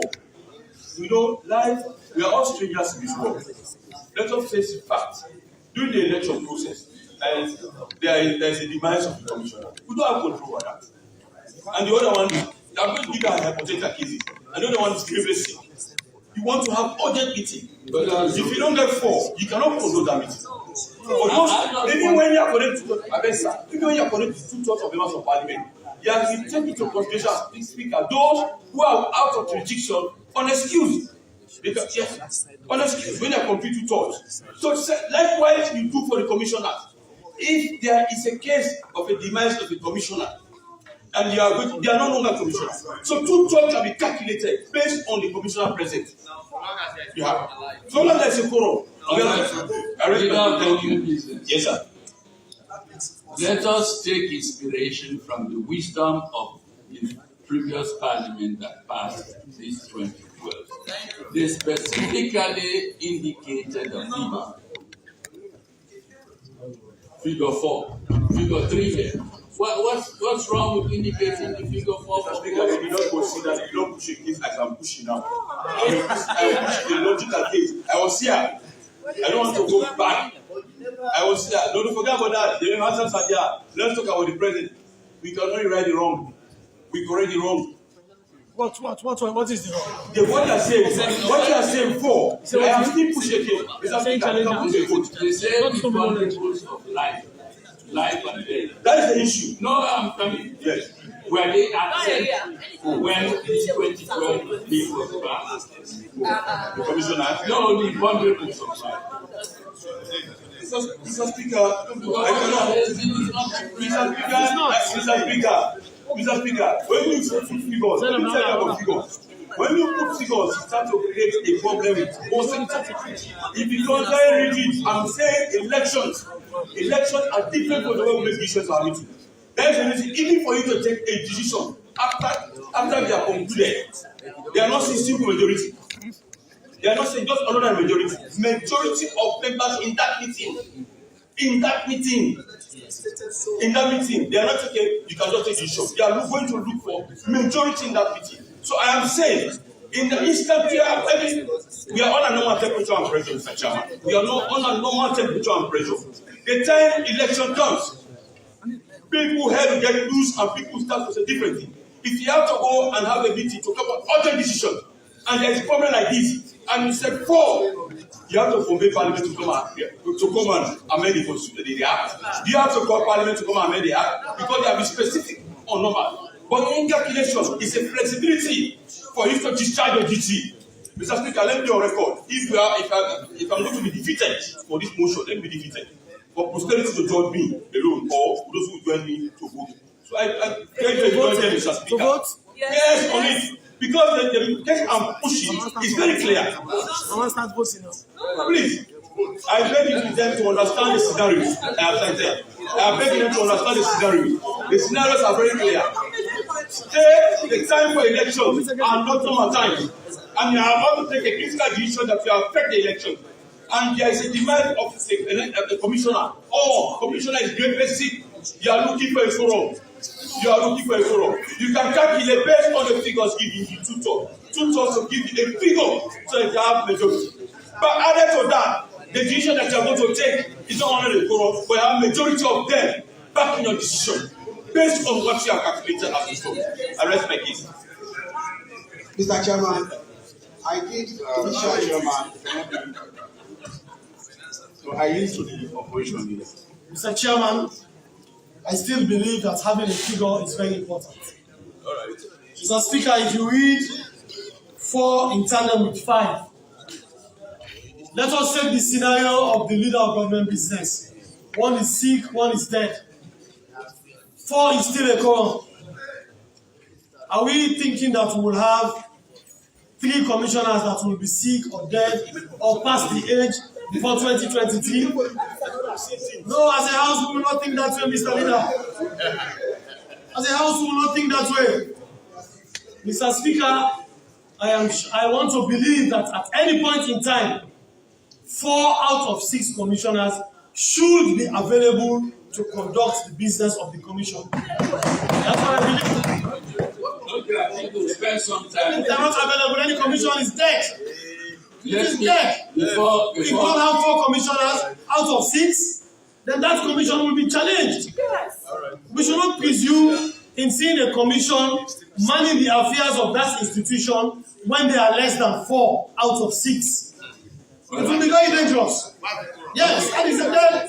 Yes, it will be very dangerous. And pleasure, yes, that is why I'm asking you, Mr. Speaker, I am asking the leader to see reason in accepting that to put the figure 4 and to cover the 2 thirds, because Mr. Speaker,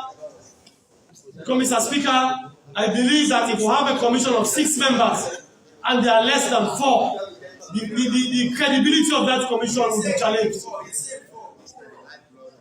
That's what I'm saying. Mr. Chairman, let me say something.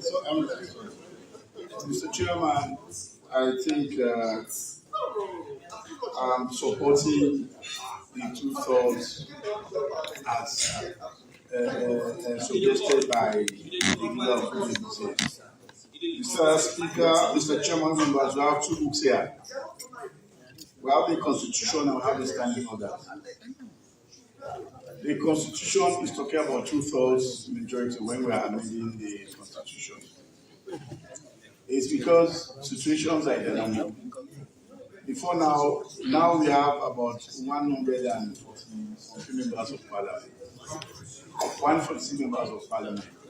Last elections we had less than that. If there was a figure to the 2 thirds majority, that figure would have been elapsed by now. But because the drafters of this constitution know that it is dynamic, that's why they said 2 thirds.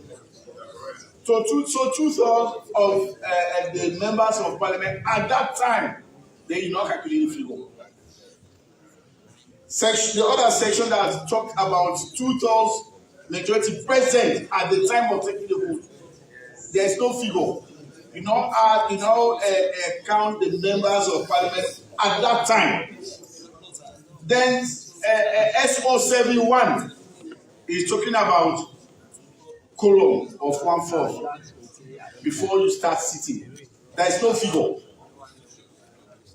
There is no figure attached to that, Mr. Chairman. Now, when we say 2/3 of the members present, every morning the clerk on the table calculates how many members are present. 39 is a quorum for us.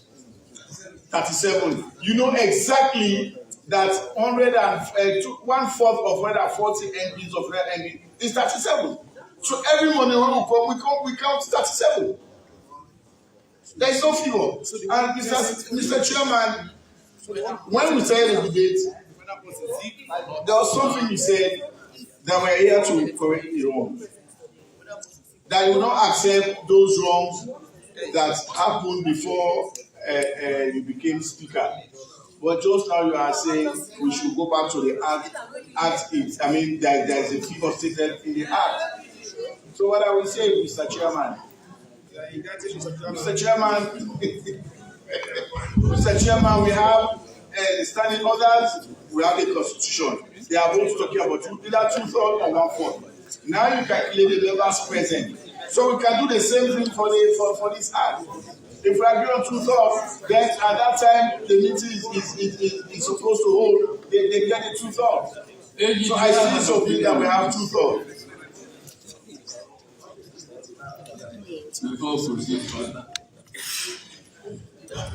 Mr. Chairman, I think both sides of the aisle are correct. But in the interest of for posterity's sake, Mr. Chair, I think we leave it at 2/3 because it is just inevitable that we are all strangers on earth. Should anything happen and we want the business of the commission to proceed, it is not necessarily that we have to wait until we get the numbers. Apportioning a number to the required commissioners is very correct, but because of the way we are, Mr. Chairman, I would suggest that we go with the 2/3 for now of members present of the commissioners. Can I say you're right. If you look at the dynamism in the world now, with the advent of COVID, we realize that meetings were held across the world on virtual mode. That is it. And if virtual is now incorporated in the daily life of human beings, I see it very difficult to say we cannot get 4 members present for a meeting, for a conversation, and that meeting is not taken as a meeting where people are present on the round table. That is one. And Mr. Speaker, the leader of the opposition said something about if the commission has 3 members, it's a direct commission. If Parliament under section 89, if we are less than 1/4, Parliament is not going to vote. It will not. So I'm not foreseeing a situation where in the commission will be with less than 4 members. So I take it that we adopt the provision from 2012 and change from 3 to 4. Sir, Mr. Chair. All right. You know what? No. We've had enough. Let's take a beat to come back. Just in this act, we'll come back. Mr. Chairman, you take notice. I was just saying to the AG, Mr. Chairman, that the scenario advanced by my friend from Pujan is slightly different from the situation now. In the Constitution, yes, they mentioned 2/3, but the number of members of Parliament are not specific in the Constitution. In this bill or the Act in 2012, number of commissioners are specific. They tell you 6 commissioners, before 5 commissioners. They are specific. But for members of Parliament, we have graduated from 60 to 78 to 112, now to 132. They are different. So that is why 2/3 is apt in that one. But now that we know the specific figure, it is good and prudent that we apportion the number. That is what I wanted to say. Mr. Chairman, let me also put a point. Yeah, the opposition say because you are anticipating an increase, and you don't need to come back to not speak right the number, amend the law. 2/3 or 1/4 of them are giving you an overarching calculation for you not to come for an amendment. A flexible way for you to calculate. But let me come back to the Constitution itself. For have a strengthened responsibility and to make sure that there's absolutely control of what you are doing and you're in tune with your colleagues. Even the Constitution 108 gives us the matter about 2 amending the Constitution. But if you go further to section 91, say where it is not stated, you can majority of the members present. I have also advanced a point. That, Mr. Speaker, even when Mr. Chairman, when you are calculating 2/3, you have on your text members who have gone for official assignments. They should be excluded from the calculation. I have given scenarios upon scenarios, hypothetical cases that we have. So we are not envisaging anything bad. But for unseen contingencies or foreseen events, we are making provisions for it. That in making in the mathematical formula, 2/3, 1/4, takes care of any eventuality. Those eventualities that I'm pushing for. But if they are not seen that way, and we are saying because it was last sharp, it's not enough. Don't stifle the work of the commission by overly putting law that we restrain them. I rest my case.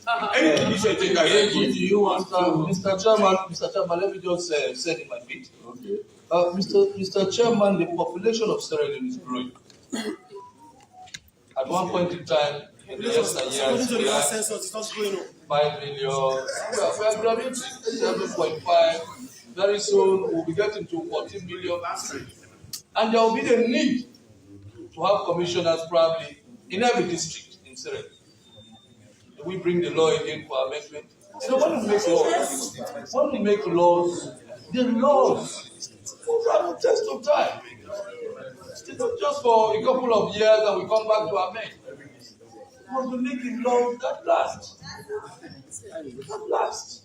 Well, you certainly have to amend that too. Yes. So, please, let's hold it as it is. 2/3. 2/3 is correct. Let me hear. Yeah, Mr. Chairman, before the age, sir. Mr. Chairman, before the age. Mr. Chairman, before the age, sir. The deputy, I'm sure when speaker, I stood and the leader I stood before you, sir. Mr. Chairman, I'm happy with the example that was set by my brother there, the leader of the opposition. I'm sure, Mr. Speaker, you are one of the authors of this constitution. A long time ago. You were an author, whether it is yesterday or. But the point I want to make, Mr. Chairman, when this constitution was enacted, there was an amount of MPs in this parliament. There was a figure. So you should have said, okay, based on the figure at that time, you calculate and put the number. But he did not. Because he knew its dynamic to go. That was the reason why he did not for just the 2/3. So I just want to, I'm feeling checked. So Mr. Chairman, honorable members, we cannot say because today we have the figures of the commission. We know there are 5 or 6. Therefore, we should put figures here. Mr. Chairman, what if tomorrow we say we are going to do a value limitation, and we have other regions, and we have commissioners for each region? We'll come back to amend the constitution. Mr. Chairman. Mr. Chairman, this is very important, sir. Mr. Chairman, this is very important. Everything is important. Let me listen to the issue. We'll still get in on this one. Let's you are the last person I will entertain. Thank you, Mr. Chairman. Mr. Chairman, as a form of compromise, Mr. Chairman, I remember when I was piloting 32.2, and a request was made before this House to get additional commissioners for posterity, and the House was stout in saying we get the commissioner only for what is available. And Mr. Chairman, because we've spent so much time on this, and I think as a form of compromise, I will suggest again and plead with all members that we go with the Public Elections Act 2012 and stick by the numbers. Should anything happen, Mr. Chairman, then we'll have to decide ourselves. But let's proceed and stick with the numbers. Based on the amendments. Yeah, based on the amendment of that 2-2. Yes. So we say 2 out of that is 4. Mr. Leader, we're not done with that.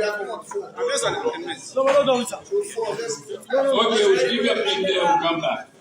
We stick your pin there based on the recommendation of the AG, or we finish with it. We have stopped this. That is it, I agree with you. We have stopped so many things. This part. I agree with you. So fine. Let us make progress. We shall come back to it. Now, the chairman. We take note of all the areas where I'm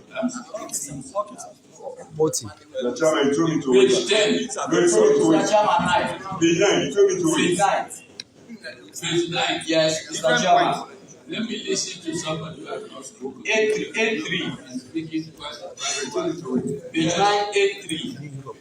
It says a member shall have 1 vote, but where there is an equality of votes, the chairman or other members presiding shall have a casting vote. Yes. We had 5 commissioners. So in that case, the electoral commissioner served as the tiebreaker. Now we have 6 commissioners. So we have 6 commissioners now. So if let's say there are 5. So this is relevant now. It is not relevant now, then it makes someone in the commission also irrelevant. Yeah, because if there are let me call.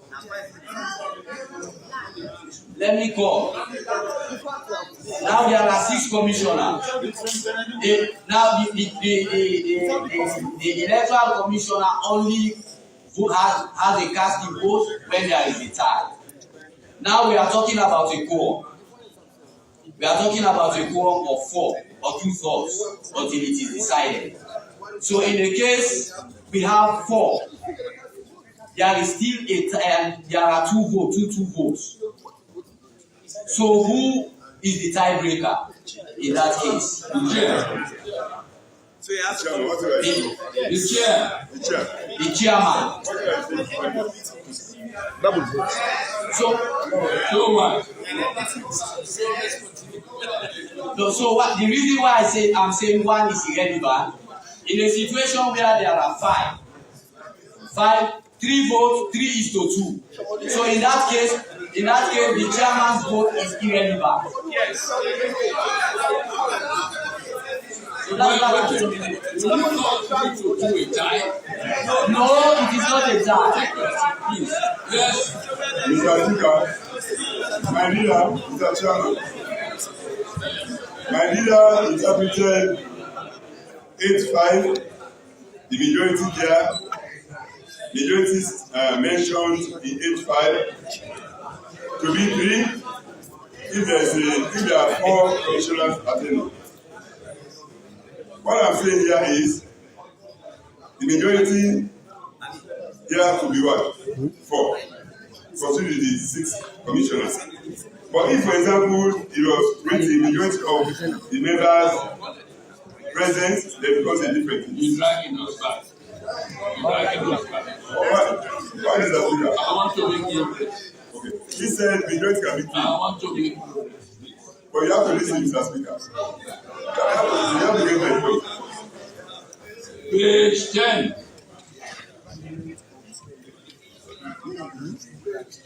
The honorable member for Ujan district. Yes, sir. From Ujan district. So you are not the only one.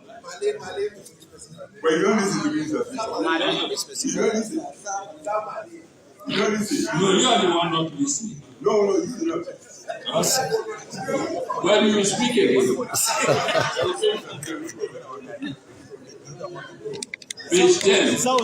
Because you're taking me back every time. I'm here to be tolerant, Mr. Speaker. You have to be patient. I'm not. No, but I will not allow you to delay us unnecessarily. If only you are with us as we go along, you won't be asking some of these questions.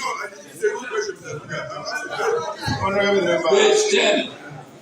Page 10. Yeah, page 10, they seem appoint Honorable from Colin I'm seeing it here from 6, from 7, we have 9, we don't have 8. From clause, we have clause 6, clause 7, and we have no sub clause 7, subsection 7, sub clause 7. That one is clause 9 now. You have a clause 8. Page 11. Page 11. Yes. Mr. Chairman, page 11. 11 clause 11. 11 what? 11.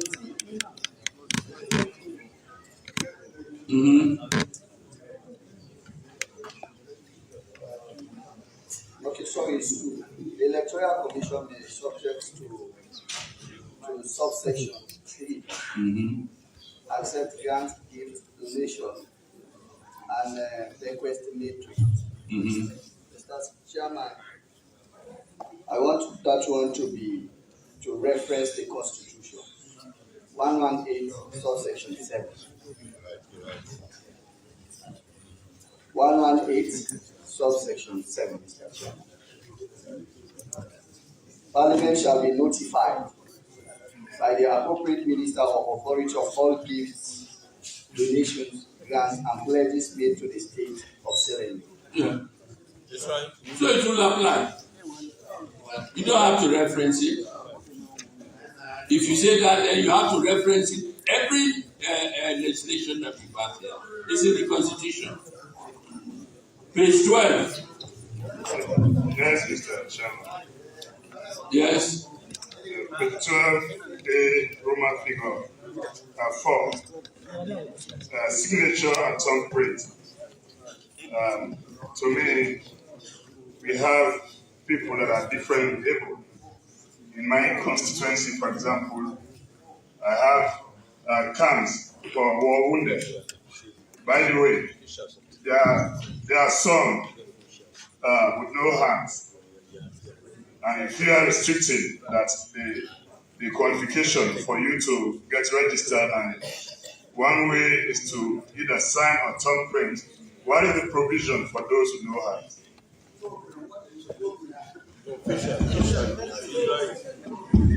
Mr. Chairman, sorry to take you back. Page 11, I would want us to insert the word on clause 4. After auditor appointed by him, that the report of the audit shall be laid in Parliament.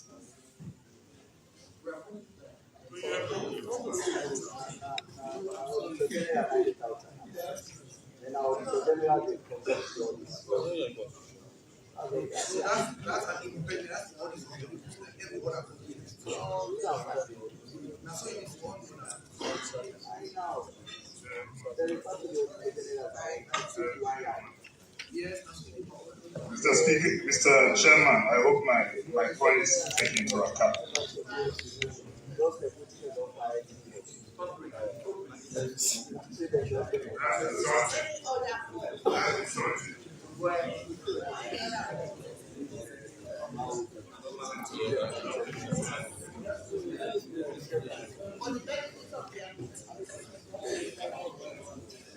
Mr. Chairman, my colleague from Budia has raised very vital issues. I have physically challenged and visually impaired in my constituency, but that is not beside the point. We also have the areas where we have had people there in doing the interregnum. So but there's a provision for that. If you go to 8, 13.3, yes, notwithstanding anything contained in this act, the electoral page 12. The Electoral Commission may modify the format, content, and design of the register of voters for the effective performance of its functions. Then in those areas where you have people habilitated, they are not facial social identification. You appear and appear for the iPhones now. You want to open like your facial features to open up. So they modify as the case may be. So that is the provision to take care of that particular area so that they can register. Because there is no way you have to talk about something. Yeah. There are procedures that will come out. Maybe in fact in form of an instrument, you can even bring that one to us, provided for in clause 173. So it's clear there that one can take care of it. Yeah. Page 12. Yes, Mr. Chairman. In that circumstance, Mr. Chairman. Sorry. In that circumstance, like the leader said, why can't we specify, for example, it reads signature or thumbprint, if ever? Mr. Chairman, this is a normal situation. For you to do facial identification, there are technological instruments that you need to get. You need to have the point you are making is covered by the subsection 3.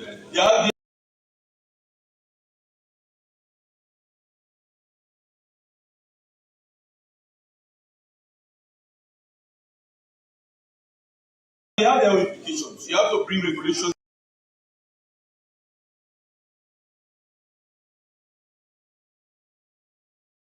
For that, don't just say I'm going to introduce a new system because there's a provision for information technology. You have to take a whole lot of issues in line with that provision. Yes, Mr. Chairman. Are we on page 12 now? Yes, sir. Good. Paragraph 14(1)(a), Roman 1. Paragraph 14(1)(a), Roman 1. The top. Yes, 14. A1. Yes. So, Speaker, during the course of the debate, we made it very clear that making the NIN number mandatory contravenes the Constitution. And I referred this House also, Mr. Chairman, to the contradictions in it when you go down to 17. Clause 17. But we have assurances. So I just wanted to make sure the assurance is there and that particular side of the clause gets stopped. The NIN. I was very clear as to why. Because as it is mandatory. As it is under this clause, it is mandatory.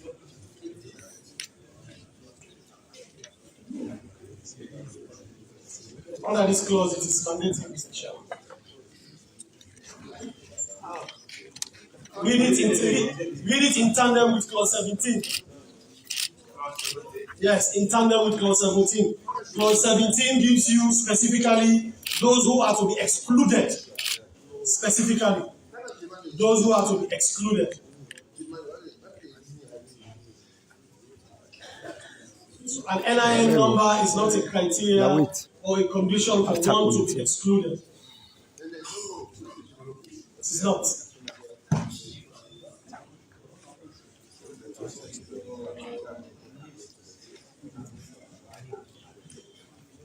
That is my point. See that response, let's proceed.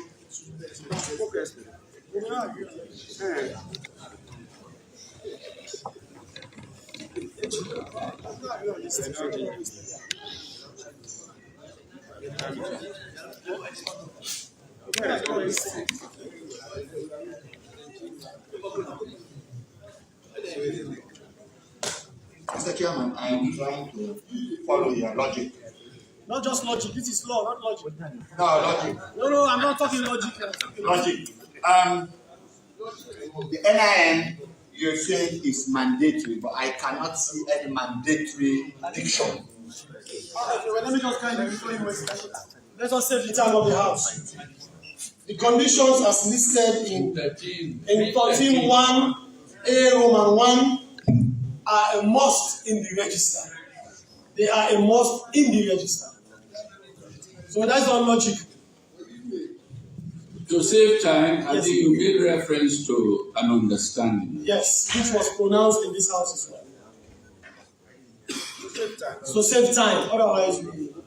That's my concern. Yes.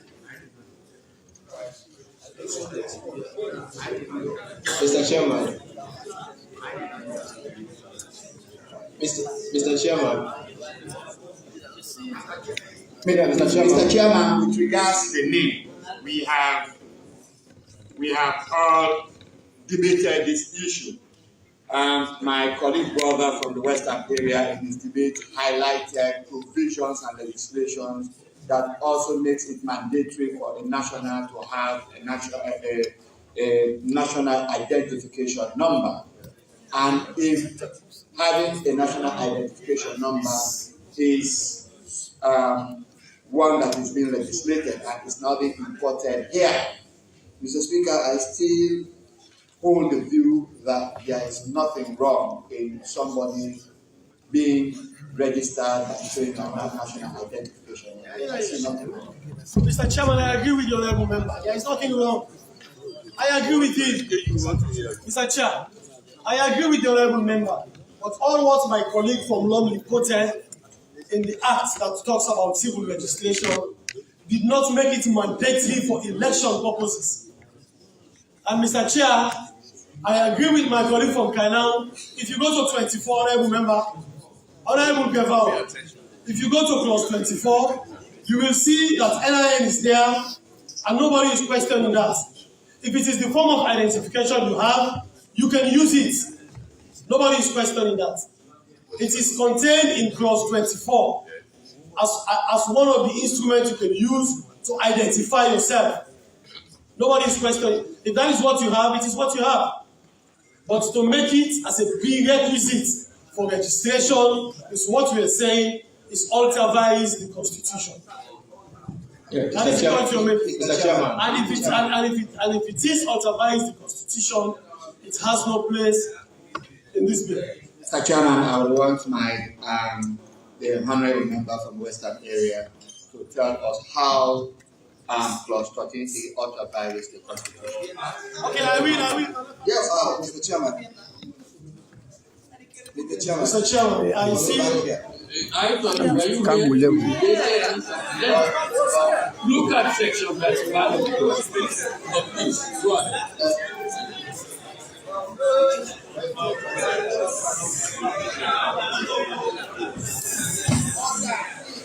Honourable members, please. Mr. Chairman, honourable members, Mr. Chairman, honourable members, I can sense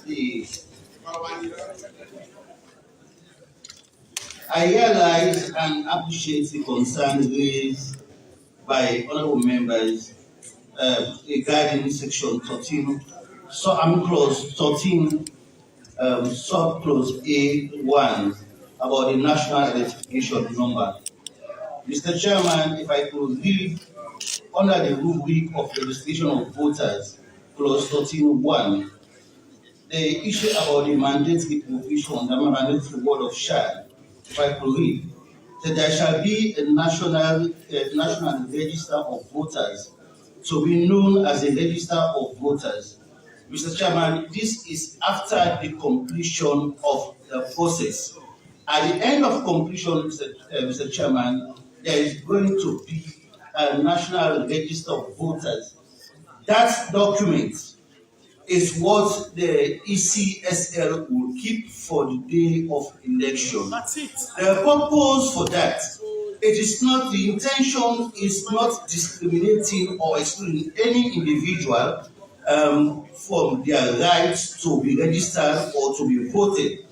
Mr. Chairman, the purpose for this particular provision, which I would ask that honourable members endorse, is to avoid duplication. Mr. Chair, we are Sierra Leoneans who've been in this country for elections conducted several times.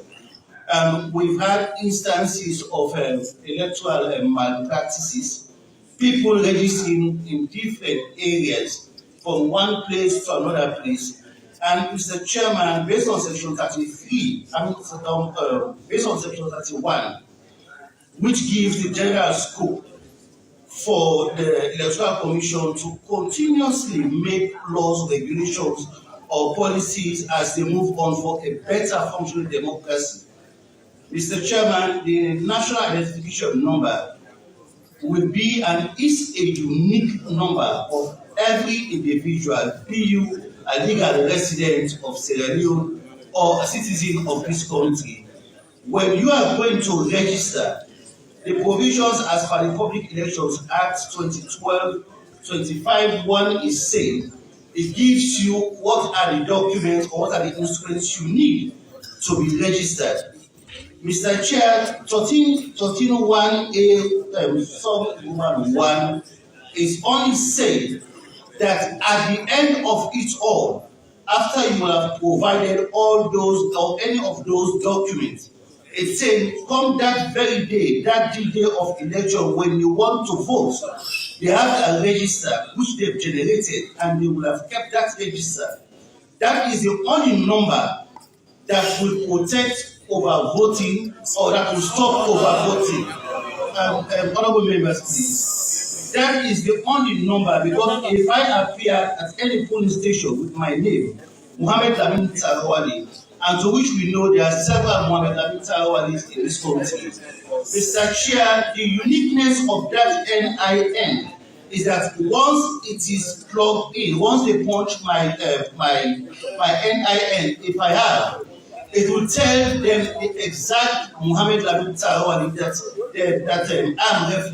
I'm referencing, whether it's me or somebody else. If I have, Mr. Chair, can I have? Mr. Chair, if I, during the time of registration, the process is very easy and simple. If I have an NIN, all what they will ask me is to indicate the place that I intend to vote. Because once my NIN is punched, my particulars will come up. Already they've captured me and they've given me I am an NIN.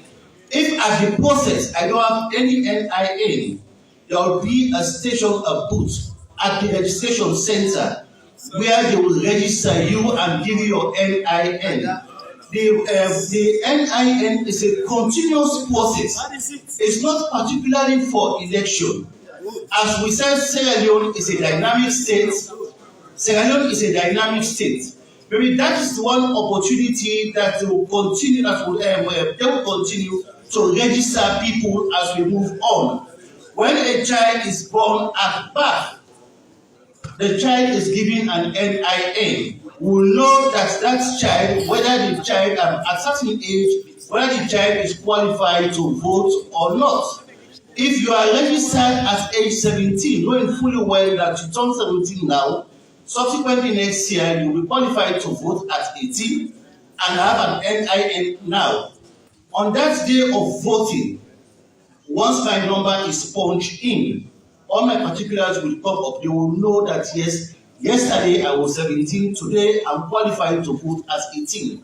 There is nothing inimical or fictitious about this NIN. We are a country. We should continue to grow. We are making laws not for today. We are making laws not for ourselves. We always intend Sierra Leone to become a very progressive and dynamic state. NIN number is not unique to us Sierra Leonean. We have not generated it, neither we are the first person to start to implement an NIN process. NIN process is almost everywhere around the world. Mr. Chair, this particular provision, clause 13(1) sub A, is not in any way in contravention of section 31 of the Constitution. Mr. Chair, section 33 of the Constitution 1991 gives NEC the mandate to continue to make laws for electoral purposes. And on the 17th of April this year, this very House, this very Parliament, ratified an agreement with NACRA to ensure that NIN number is used in all services. Mr. Chair, one of the services in my case is electoral purposes. and among other things, Mr. Chair, the NIM will continue to let us know and will continue to let governments prepare for its citizenry or for all those legally resident in Sierra Leone. Mr. Chair, I will insist again to say that the NIN is not in any contravention of any constitutional provision of 1991.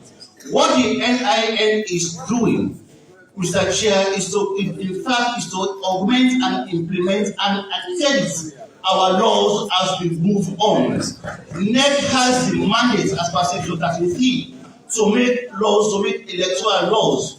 And Mr. Chair, that's the reason why the bill of 2022 is before this House to endorse that provision of Section 33.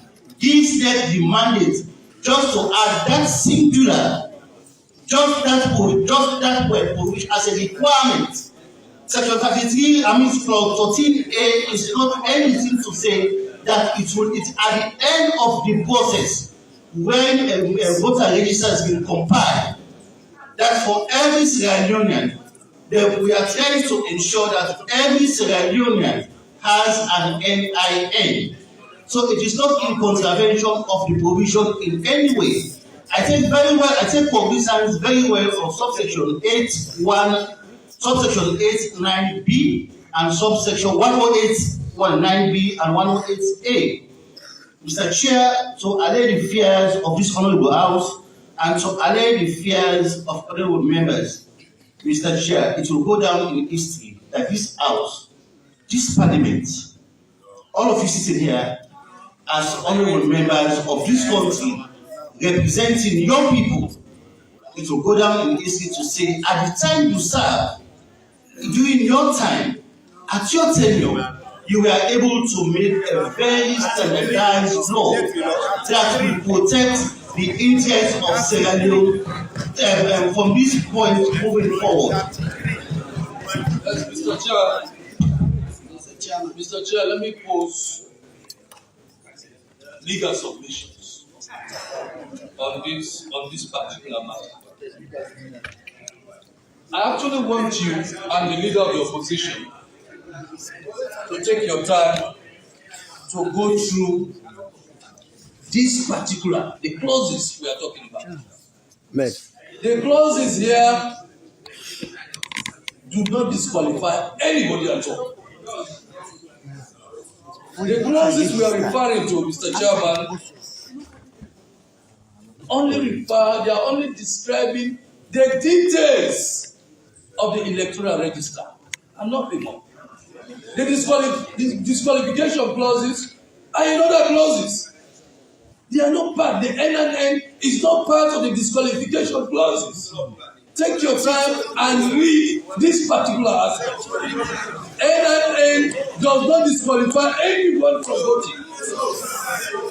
Take your time and read. And Mr. Chairman, let me read, of course, the leader of the opposition referred to. Vote. We will vote. Allow it. No. Let me read clause 13.1. Mr. Chairman, let me take my time and read clause 13.1. Clause 13, leader of the opposition, please, I need your attention. And really, I need the attention of members of Parliament. Let's lay this issue very, very bare for all to understand. Section 13.1 says, clause 13.1 says, there shall be a national register of voters. There shall be a national register of voters to be known as a register of voters, which shall contain,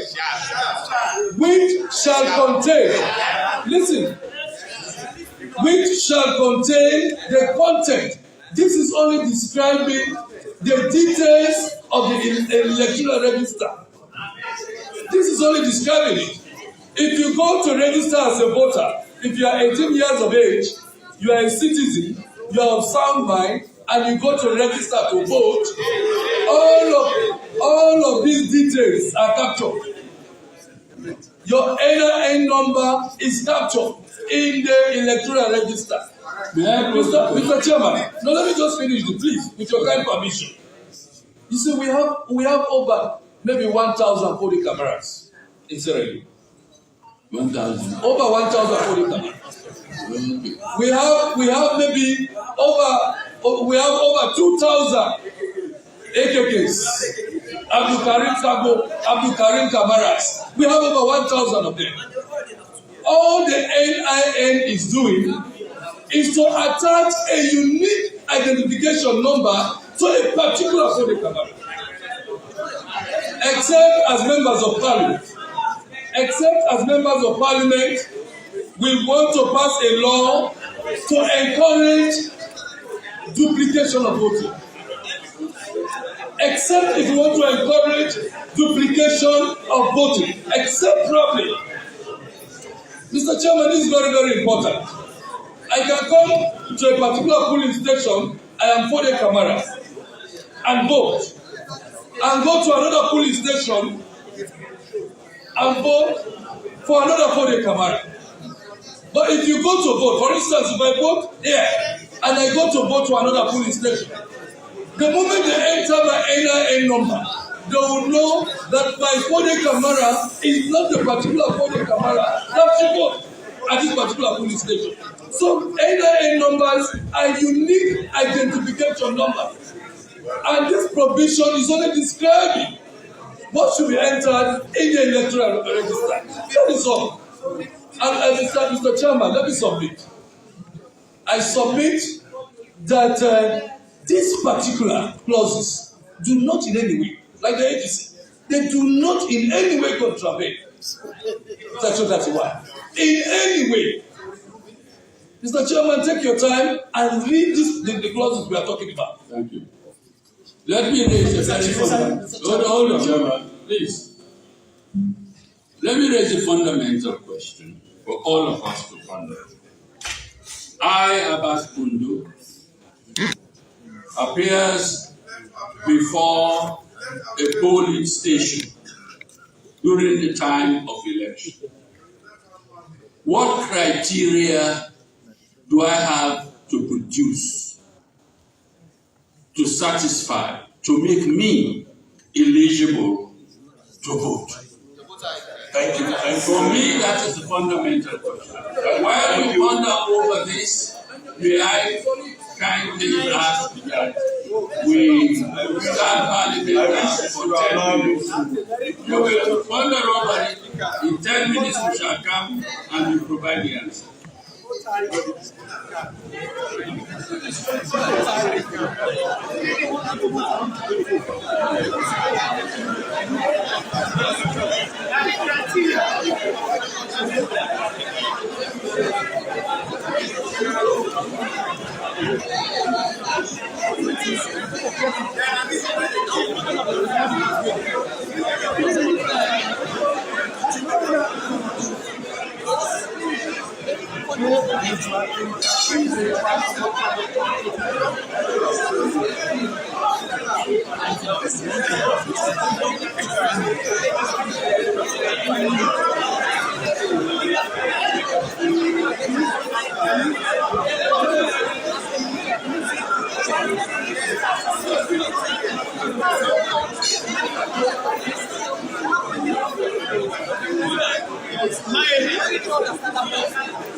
let the meeting. I don't make a clear understand.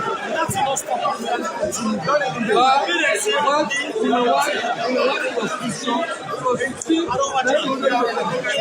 That's it. So when you do the NIL the final register. How did they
I agree.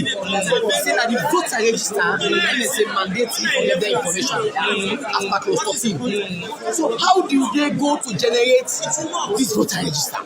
It is only during the registration. So if I am NEC, I am required to include all of this information as per clause 13. How do I get that information from it? It's only by making it mandatory. Now that's the person who doesn't understand. When you go to registration, they don't ask you now. But then put it after the compilation of the register, now you get the NIN. But it is during the registration, when we generate the NIN for incorporate that day. So if you want to go to the NIN, how would you or she register? In the first place, there's an NRA Act. There's an NRA Act. All supposed to register with NRA. Yes. Everybody's supposed to register.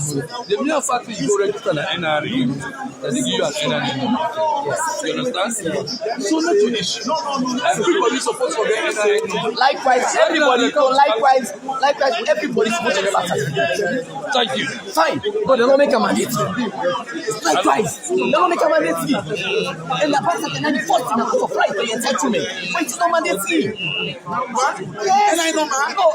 And I know, I talk about nothing but as part of here, it's not mandatory. So, what's the technical problem now? During the registration, if NEC has a mandate for complying with clause 13 or say the national voter register, they forget information. How are they going to generate that NIN? It is only during registration. When you go for good registration. No, this is how. No, listen to me. This is how we are going to do it. Only the states are now. Why go for good register? Why go for good register for vote? You don't think they happen. Why go for good register for vote? You get NRA people, you get NEC people. They check the record. If you name not there, they do the registration. Time by time. No, forget the NCRA got produce that voter ID. NCRA got produce. So they cannot produce it if they not give the NIN. No, but how so they get for generator. When you go like right now, if you not register with NCRA, when you go for go register, if they check the system, you know the details of it. No, say I'm going to register. I'm going to get NIN. And NEC gets a mandate for develop the voter list that will include that information. The NCRA and NEC get for conduct this work. So if you don't get them, NCRA will incorporate you. No, listen. Because at the end of the produce the ID card. How NEC incorporate the NIN? How NEC incorporate the NIN? Then they get them from the work of the question, Andy. Well, what they say, that NIN number just describe it. They produce, but when they practicalize them, they need the obstacle for them. That's the point. That's the field of operations I tell you. Man, they don't encourage double voting. If me kind of police station, I get names similar to somebody with the animal. So I go register and I do 3 areas. I get to vote now. My brother. This thing don't happen. How is it? Because by report, and the report, so you coming back, man, no, you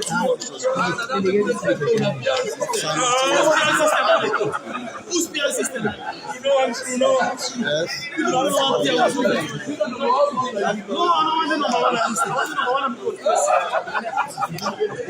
No, I'm true. Left on so. Today, boss. Yes, sir.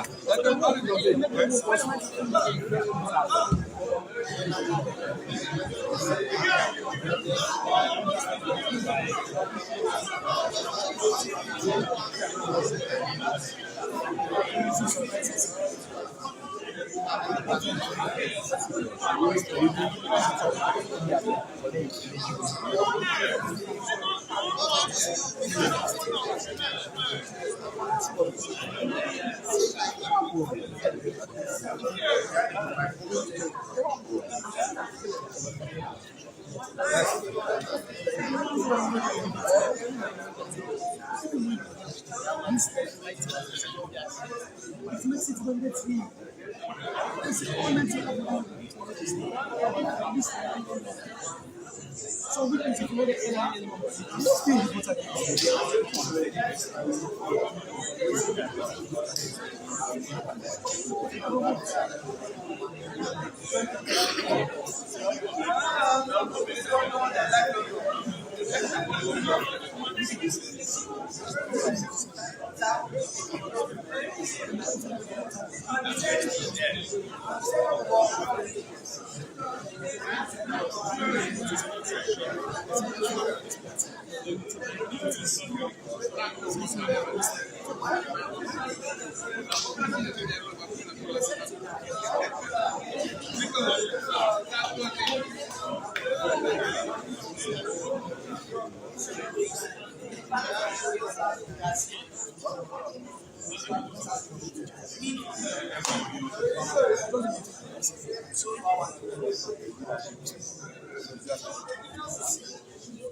They can do side by side. You want to stop her. You want to stop her. That is not no. You did it in 2017. It was not part of the system. So it's until you get credible and it should not be part of the system. Two things. One, because second, most you see section 32. I'm not going to 32. No. The provision where you make for areas that are not finance the Constitution. Now for giving neck seats for people to be not to forbid the power of the available against the Constitution. Because not a criteria that's one. Yes, not for them to criteria. For me to register for the yes, for me to qualify for the not a criteria. And for me to vote, because you never than vote are registered, you know the vote. You're not in the minister say. You're not in the minister say. The minister say where you can punch your ID and to vote. And to vote. Now, once you register, so you don't see and no, they don't catch yourself. And in the country, for them. Listen. You don't catch yourself.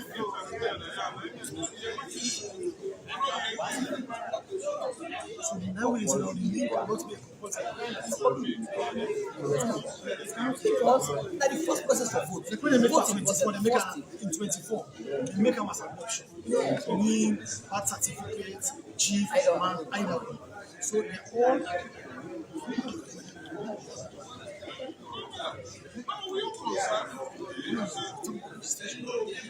Yes, every ceremony so has a right. That is what it is. So you don't begin to talk with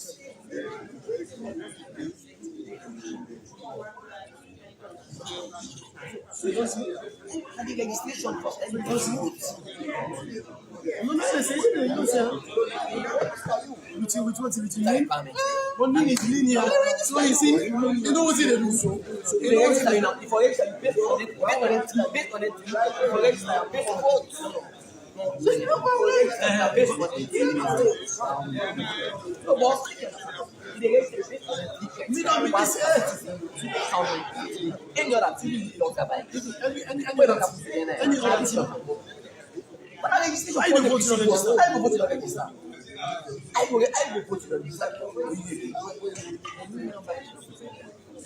It prevents. You know they prevent you from registering. Wait, when they prevent you from being follow the law. I'm going to tell you know what to do. So if you're not in the register, I'm going to register. I'm not registered. No, you no, say enough people. No, say enough people to register. But you are giving people to vote. I mean, it depends on what is it. So let's say and if 18 and you 18 years, how many?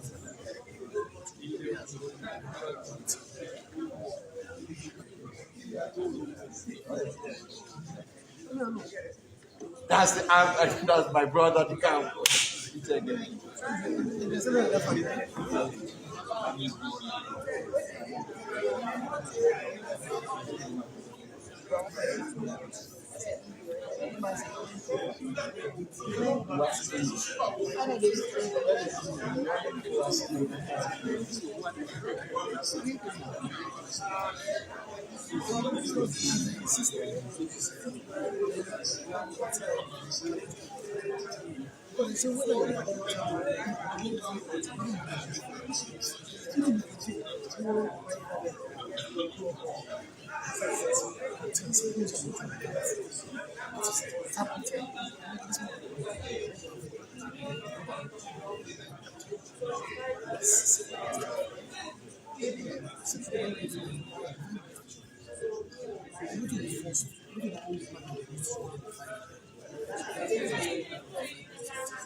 This.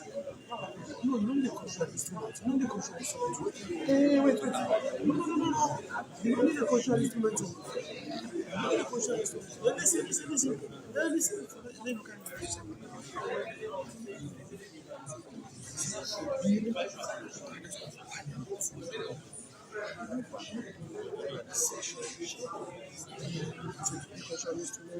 And it can be as long as it's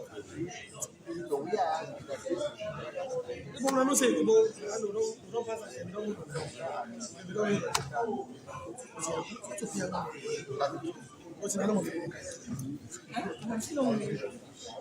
That is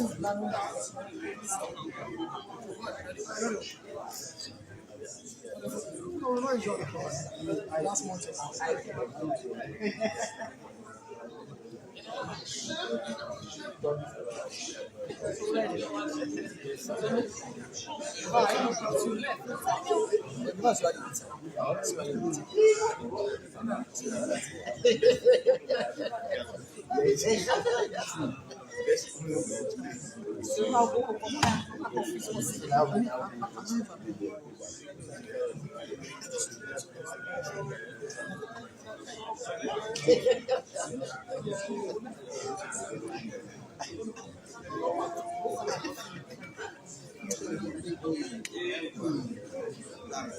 That's it.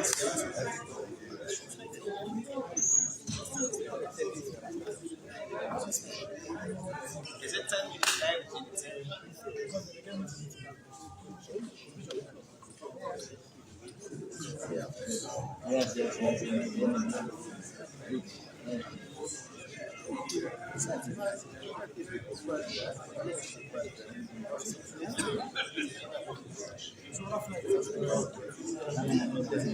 Okay.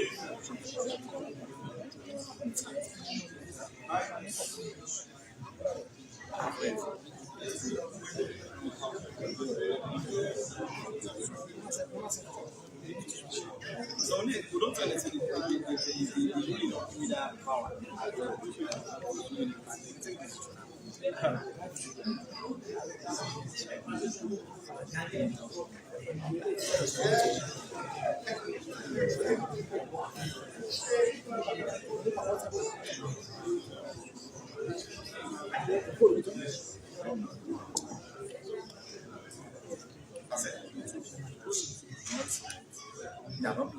It doesn't mean I'm not in the same level. I'm not beginning a lot of things. From this element now, there's going to go ahead. No. Yes. But what did you do here?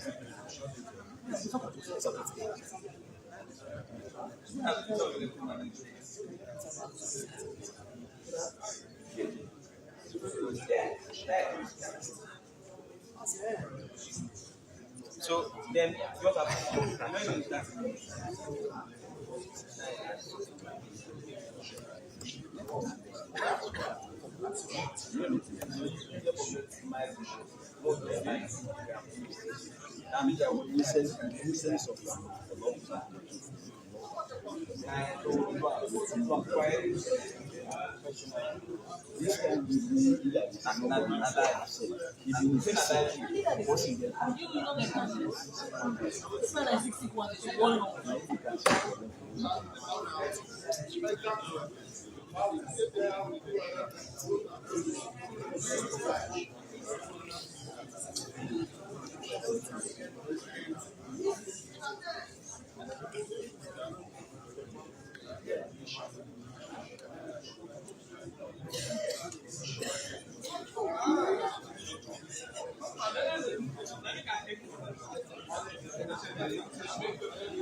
Mama,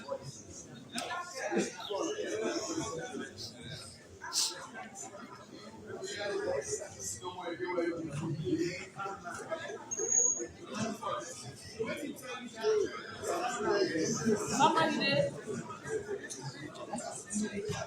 Mama, you there?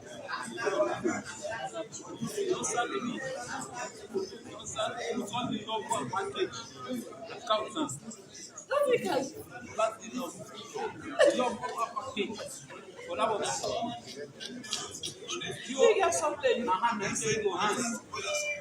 I did. Now, what you say? In the best sense.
Honorable Gallo.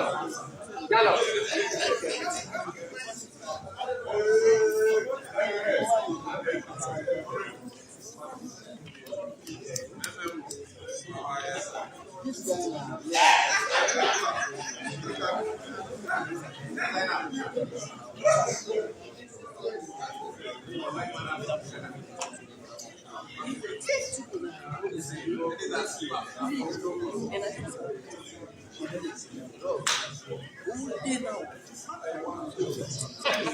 Honorable Gallo. Honorable Gallo, Barrister and Solicitor of the High Court of Surrender. Anthony General. Do I give you the position? You know the level Parliament. This is my level Parliament.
Now.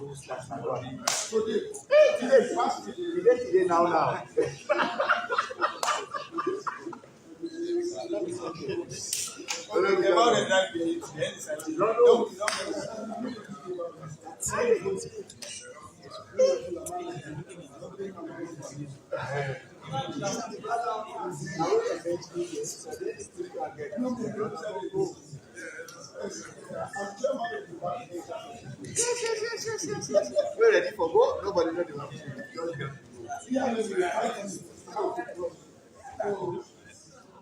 Then 9 minutes. I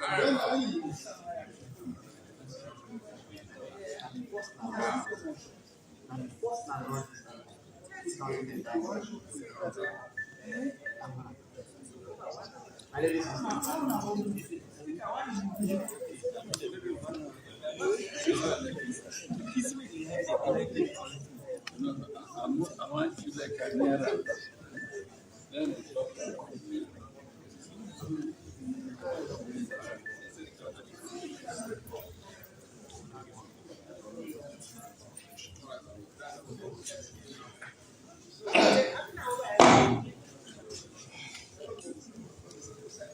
The House resumes. Debate continues.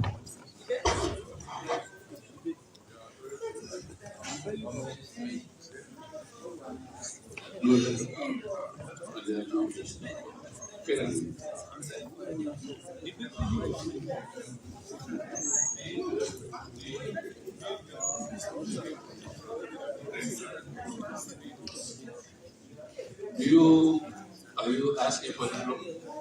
I asked for the floor before you took the floor. Okay. Go ahead.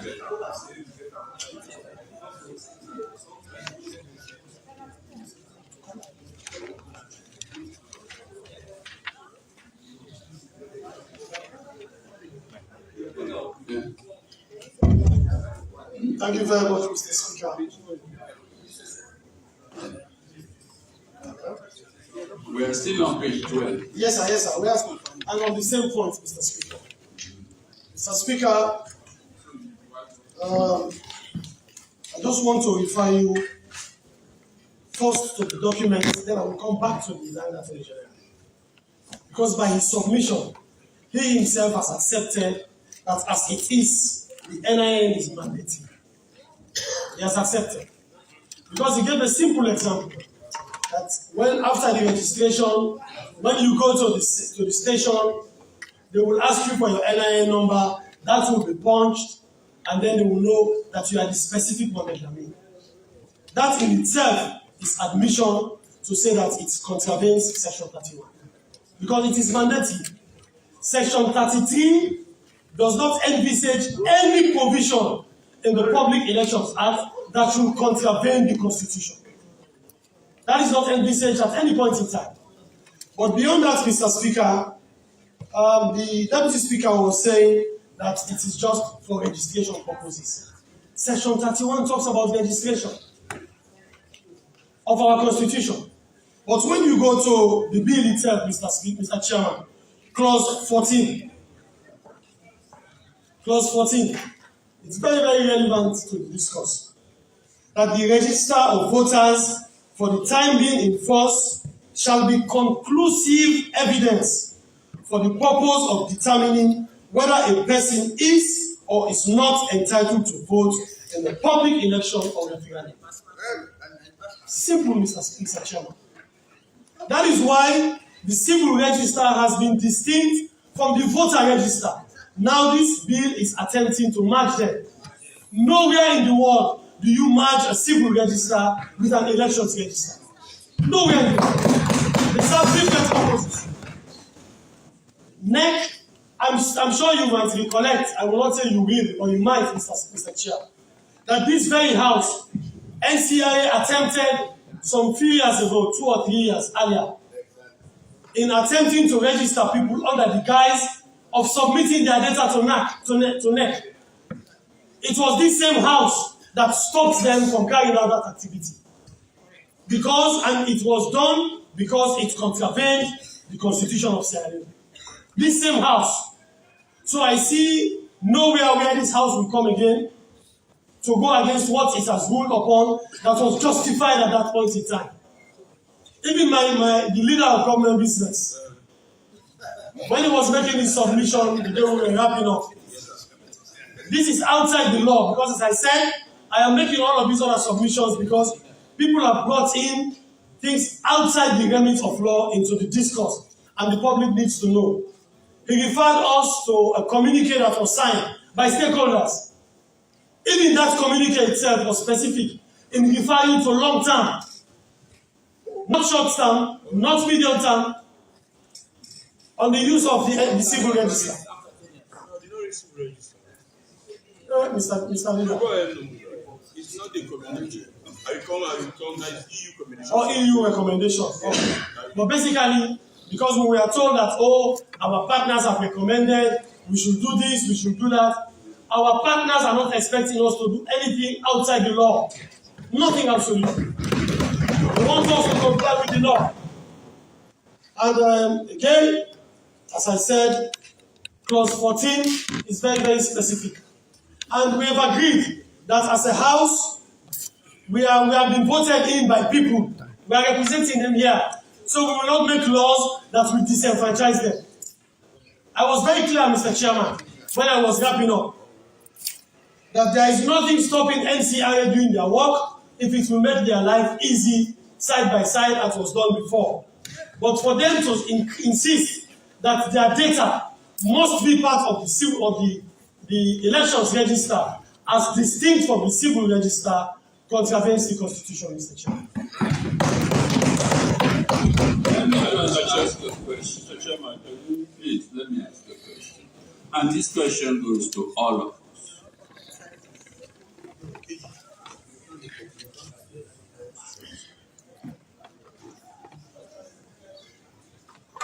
The question relates to multiple voting.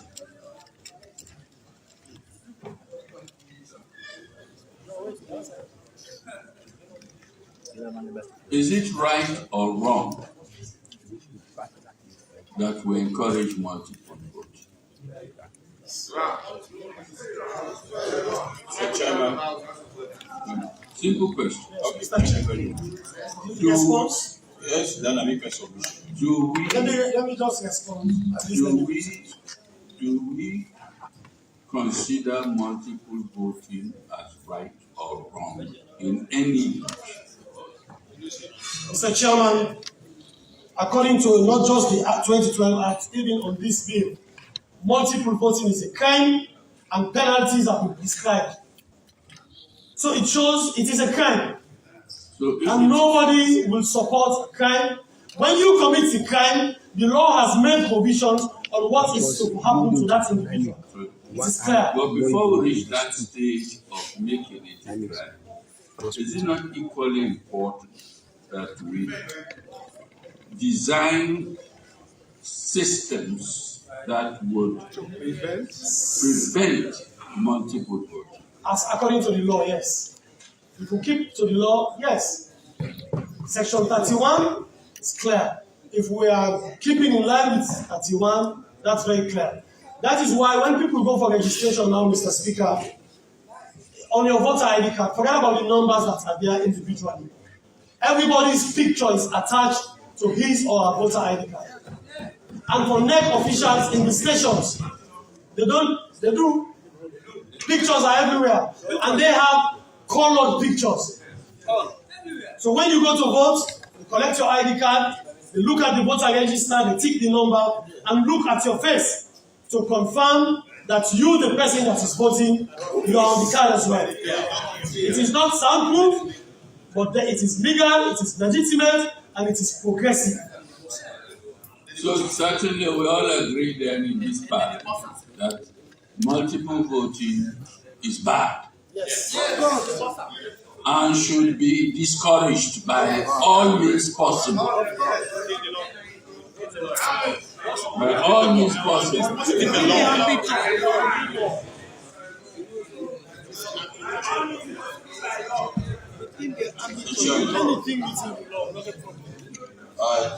I equally agree with both side notes that we should discourage multiple voting in all forms and shape. In all forms and shape. Can we please get on this so we can follow the trend? I'm not intending for us, as somebody was saying, vote for no. We are pleading and trying to have a negotiation, comfortable platform or point where we can meet and decide. That's why we said, let us take a pin. Each of the technologies are contentious. It's very clear that you have a series of questions. First, initially when I submitted, I said, when we come to the NIN, it's going to hinge on the right of people, of citizens, not to vote or to carry on a civic right. We cannot accept it. We can't accept it at all. And I will stick to that. If it has to enfranchise people not to register, we will not accept it in any form of shape. But the minister said, Mr. Chairman, you have asked a question which I come to, that using NIN does a description of the voter register to sanitize the voter register. To sanitize the voter register. To prevent, before you go and do multiple voting, or on an age whatsoever I talk about, you should not have the platform to even have the possibility of your name appearing twice in any voter register. That's a preventive mechanism. That is a technology that they want to bring in as part of the titles in the voter register. Now, but as I said in my initial point, we have recommendations which my colleague on the other side made reference to in the EU report. And I will take my time to read that provision again, to read the provision and answer your question that has to do with eligibility and not eligibility. Let me read the EU recommendation. The European Union Election Follow-up Mission Sierra Leone 2021 final report. I have this report, page 30 of 38, 29 recommendations. In 2012, it was 38 recommendations. And I read the paragraph. They made it priority recommendation. Revisit the conflict in legal framework governing the registration of legal framework.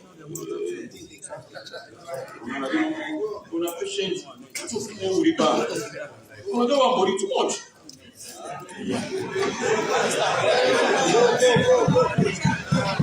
Governing the registration of voters and clarify which institution should be in charge of the voter register. The terms of interaction between the institutions responsible for civic register and the register of voters should be clarified, should be clearly defined. A permanent, Mr. Speaker, I want us to listen to this point. A permanent, free of charge, and constantly updated civil register, which will be a basis for the register of voters, could be, in a long run, a more cost-effective, sustainable alternative to the current practice of conducting a fresh voter registration exercise before each election. And for me, we are yet, in the long run, we are yet to do voter registration. Long run is 10 years ago. No, you can determine. It's open. No, it's cannot be 10 years. It can be even 1 week. It's a long time. Okay, don't go into that. This calculation has gone since 2021. Are you patient, please? This recommendation is 2021, Mr. Speaker. 2021. Last year. 2021 last year. And the consultative meeting was held in August 2021. The legal framework consultative meeting was held the 10th of October to the 12th of October, August, 10th of August to the 12th of August 2021. Now it's 2022. Is it not long run? Legal framework. It is here. Long run. Let me make my point. I'm not being carried away. I'm not being carried away with party sentiment. I'm carried away with the justification of what we want to do. It's not about party sentiment or whatever. I'm making an appeal to the situation we have in front of us. Mr. Speaker, he asked a serious question. Is it disadvantaging the citizens? Is it disadvantaging voter the register? They just want to register. Now there is provision, and I read clearly in this bill talking about eligibility to register and what disqualifies you, and documents that you can present for you to be registered. Let me go over it. 16. Let me read 16. Clause 16, page 13. 1. A person shall, mandatory, subject to subsection 17, be eligible to register as a voter in a ward, and to vote at an election, in that ward, if the side note is eligibility to register and to vote. Eligibility to register and vote. That is the side note. A is a citizen of Sierra Leone. B has attained the age of 18. Will attain the age of 18 on the date of the next election. D is resident in the ward. 2 of that, the residence of a person under paragraph D of subsection 1 shall be determined by reference to A, the fact of the case, and B, the rules contained in the first schedule. Now, Mr. Speaker, 17, disqualification of voters. It's very clear on that, which I don't want to waste time on. But what you are saying, there is this going in line with section 31. It's not in any way violating section 31 of the Constitution. in any way. This NIN, it is describing the register in line with what the minister said, to sanitize the voter register, to avoid multiple voting. We are preventing, using preventive mechanisms, using information technology, not by visual. I will look at you and say, okay, if you are automatically identical twins, how can you do that? The only way you can differentiate between identical twins is by using a sophisticated technology, using the NIN number. For me, at all costs, I want to sanitize the voter register. How are we doing it? Just say you have NIN number. All over the world, people are using form of identification by number. In this parliament, we have Abubakar Kamara, how do you distinguish them? Yes, fine. How do you distinguish them? In this very chamber, it was you who made a ruling that you refer to them by their constituency numbers. That distinguishes them. You distinguish them by using constituency numbers. So, we are not saying the 31 talking about those who have right to register. What are the criteria? And 16 is in line with that provision in the Constitution. There is no difference there. But 16 does not address. 16 qualifies you to vote. To register and vote. No. To register, not to vote. 16 qualifies you to vote. 14. Will you allow? I want to follow the argument. 16 clearly lays down the criteria that qualifies you to vote. But it does not address the question of multiple voting. It does not answer it at all. No, I don't see it. No, it doesn't. It does not prevent multiple voting. It only qualifies you to vote and to register. Yes. So let me profile my argument again. By the schedule we have, how your form will look like when you have registered the form. You see this schedule, form C. It's very clear. So the minister is pushing, but for goodness sake, it is any criteria they have introduced or criterion to disqualify you. But we are saying for goodness sake, if we have in our laws, as stated by the leader of the opposition, that the multiple voting is a crime, and he is saying prevention is better than cure. Let us have some mechanism, not only by visual. So what's the mechanism that will prevent that? It's the NIN number. Allow me, please. It was in this parliament that you passed and enacted the Electoral law. Yes. And I would like the minister to adequately react on those laws to distinguish between citizens and non-citizens. The clause 30, section 31 of the Constitution is ambiguous. Did not tell us who should be citizens and non-citizens. Did not. Section 31 did not. Just said citizens. But the NCRA, which is very hard, the creature of parliament, made it very clear. How do you use the NACRA methodology to have those who are citizens and those who are not citizens? You know, they qualify it so that we can understand better and see how best we can sanitize our electoral system. If we refuse to sanitize our voter register, there's a start of fraud in our election process. If we don't sanitize it, it's the problem. Even when you have, if you listen to if you have gone through the proposal, even in America, the argument from proposed that the voter register, they need to continuously, as register, to sanitize it. And they are saying, continuously you sanitize the civil registration if you tune it in line with the voter registration. So I am saying, if you need credible, free, fair elections, with all sincerity of purpose, this has nothing to do with your registration.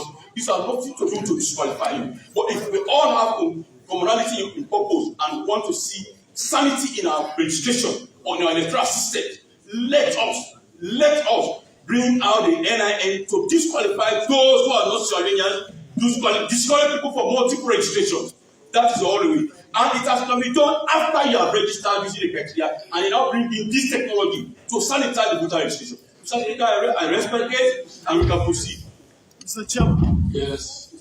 Mr. Chairman, I have followed the leader to the length and breadth is gone. Again, we come back to the law. I don't want to deviate from the law. Do I support voter fraud? No.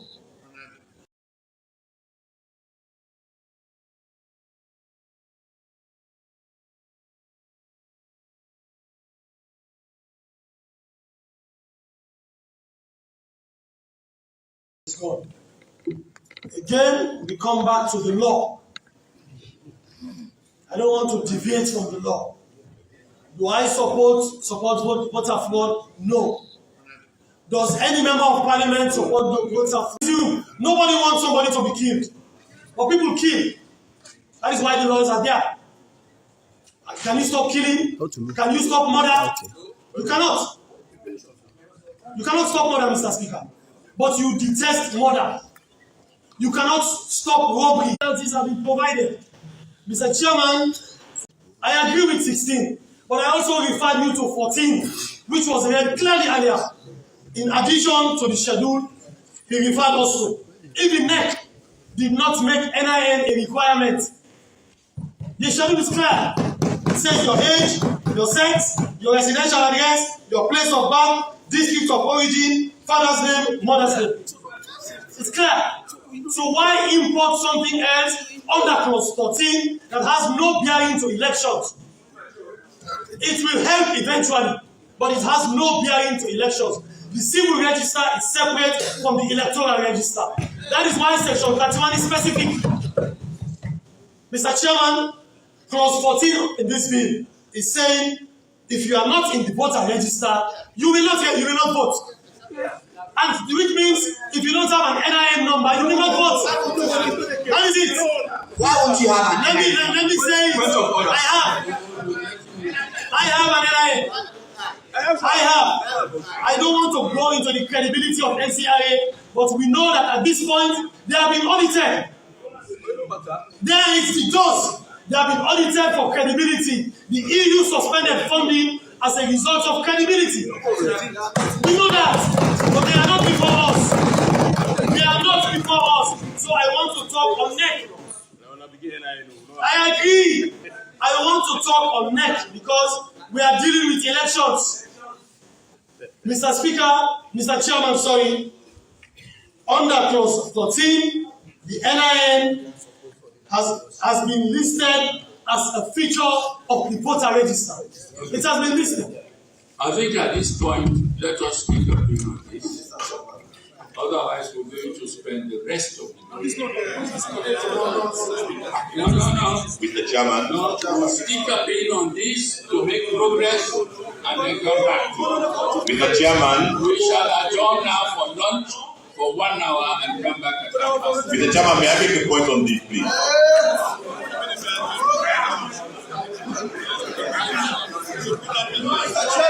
Mr. Chairman, we have been taking things on several issues now, and this one borders on constitutionality. So I want us to at least conclude this part of it for lunch.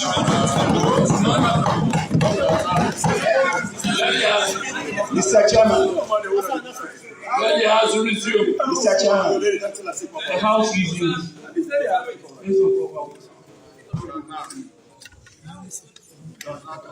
Mr. Minister, you are excused till after lunch.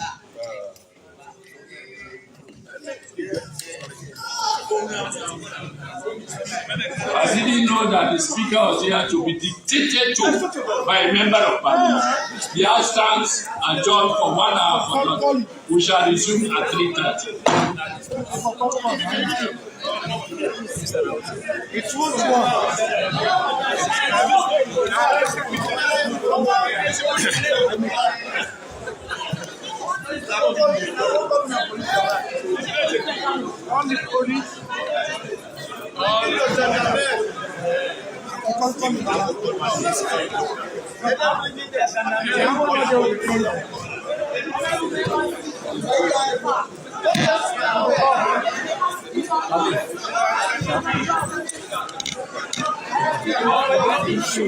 NCR committee. So when 1 hour ago, the current student rejected.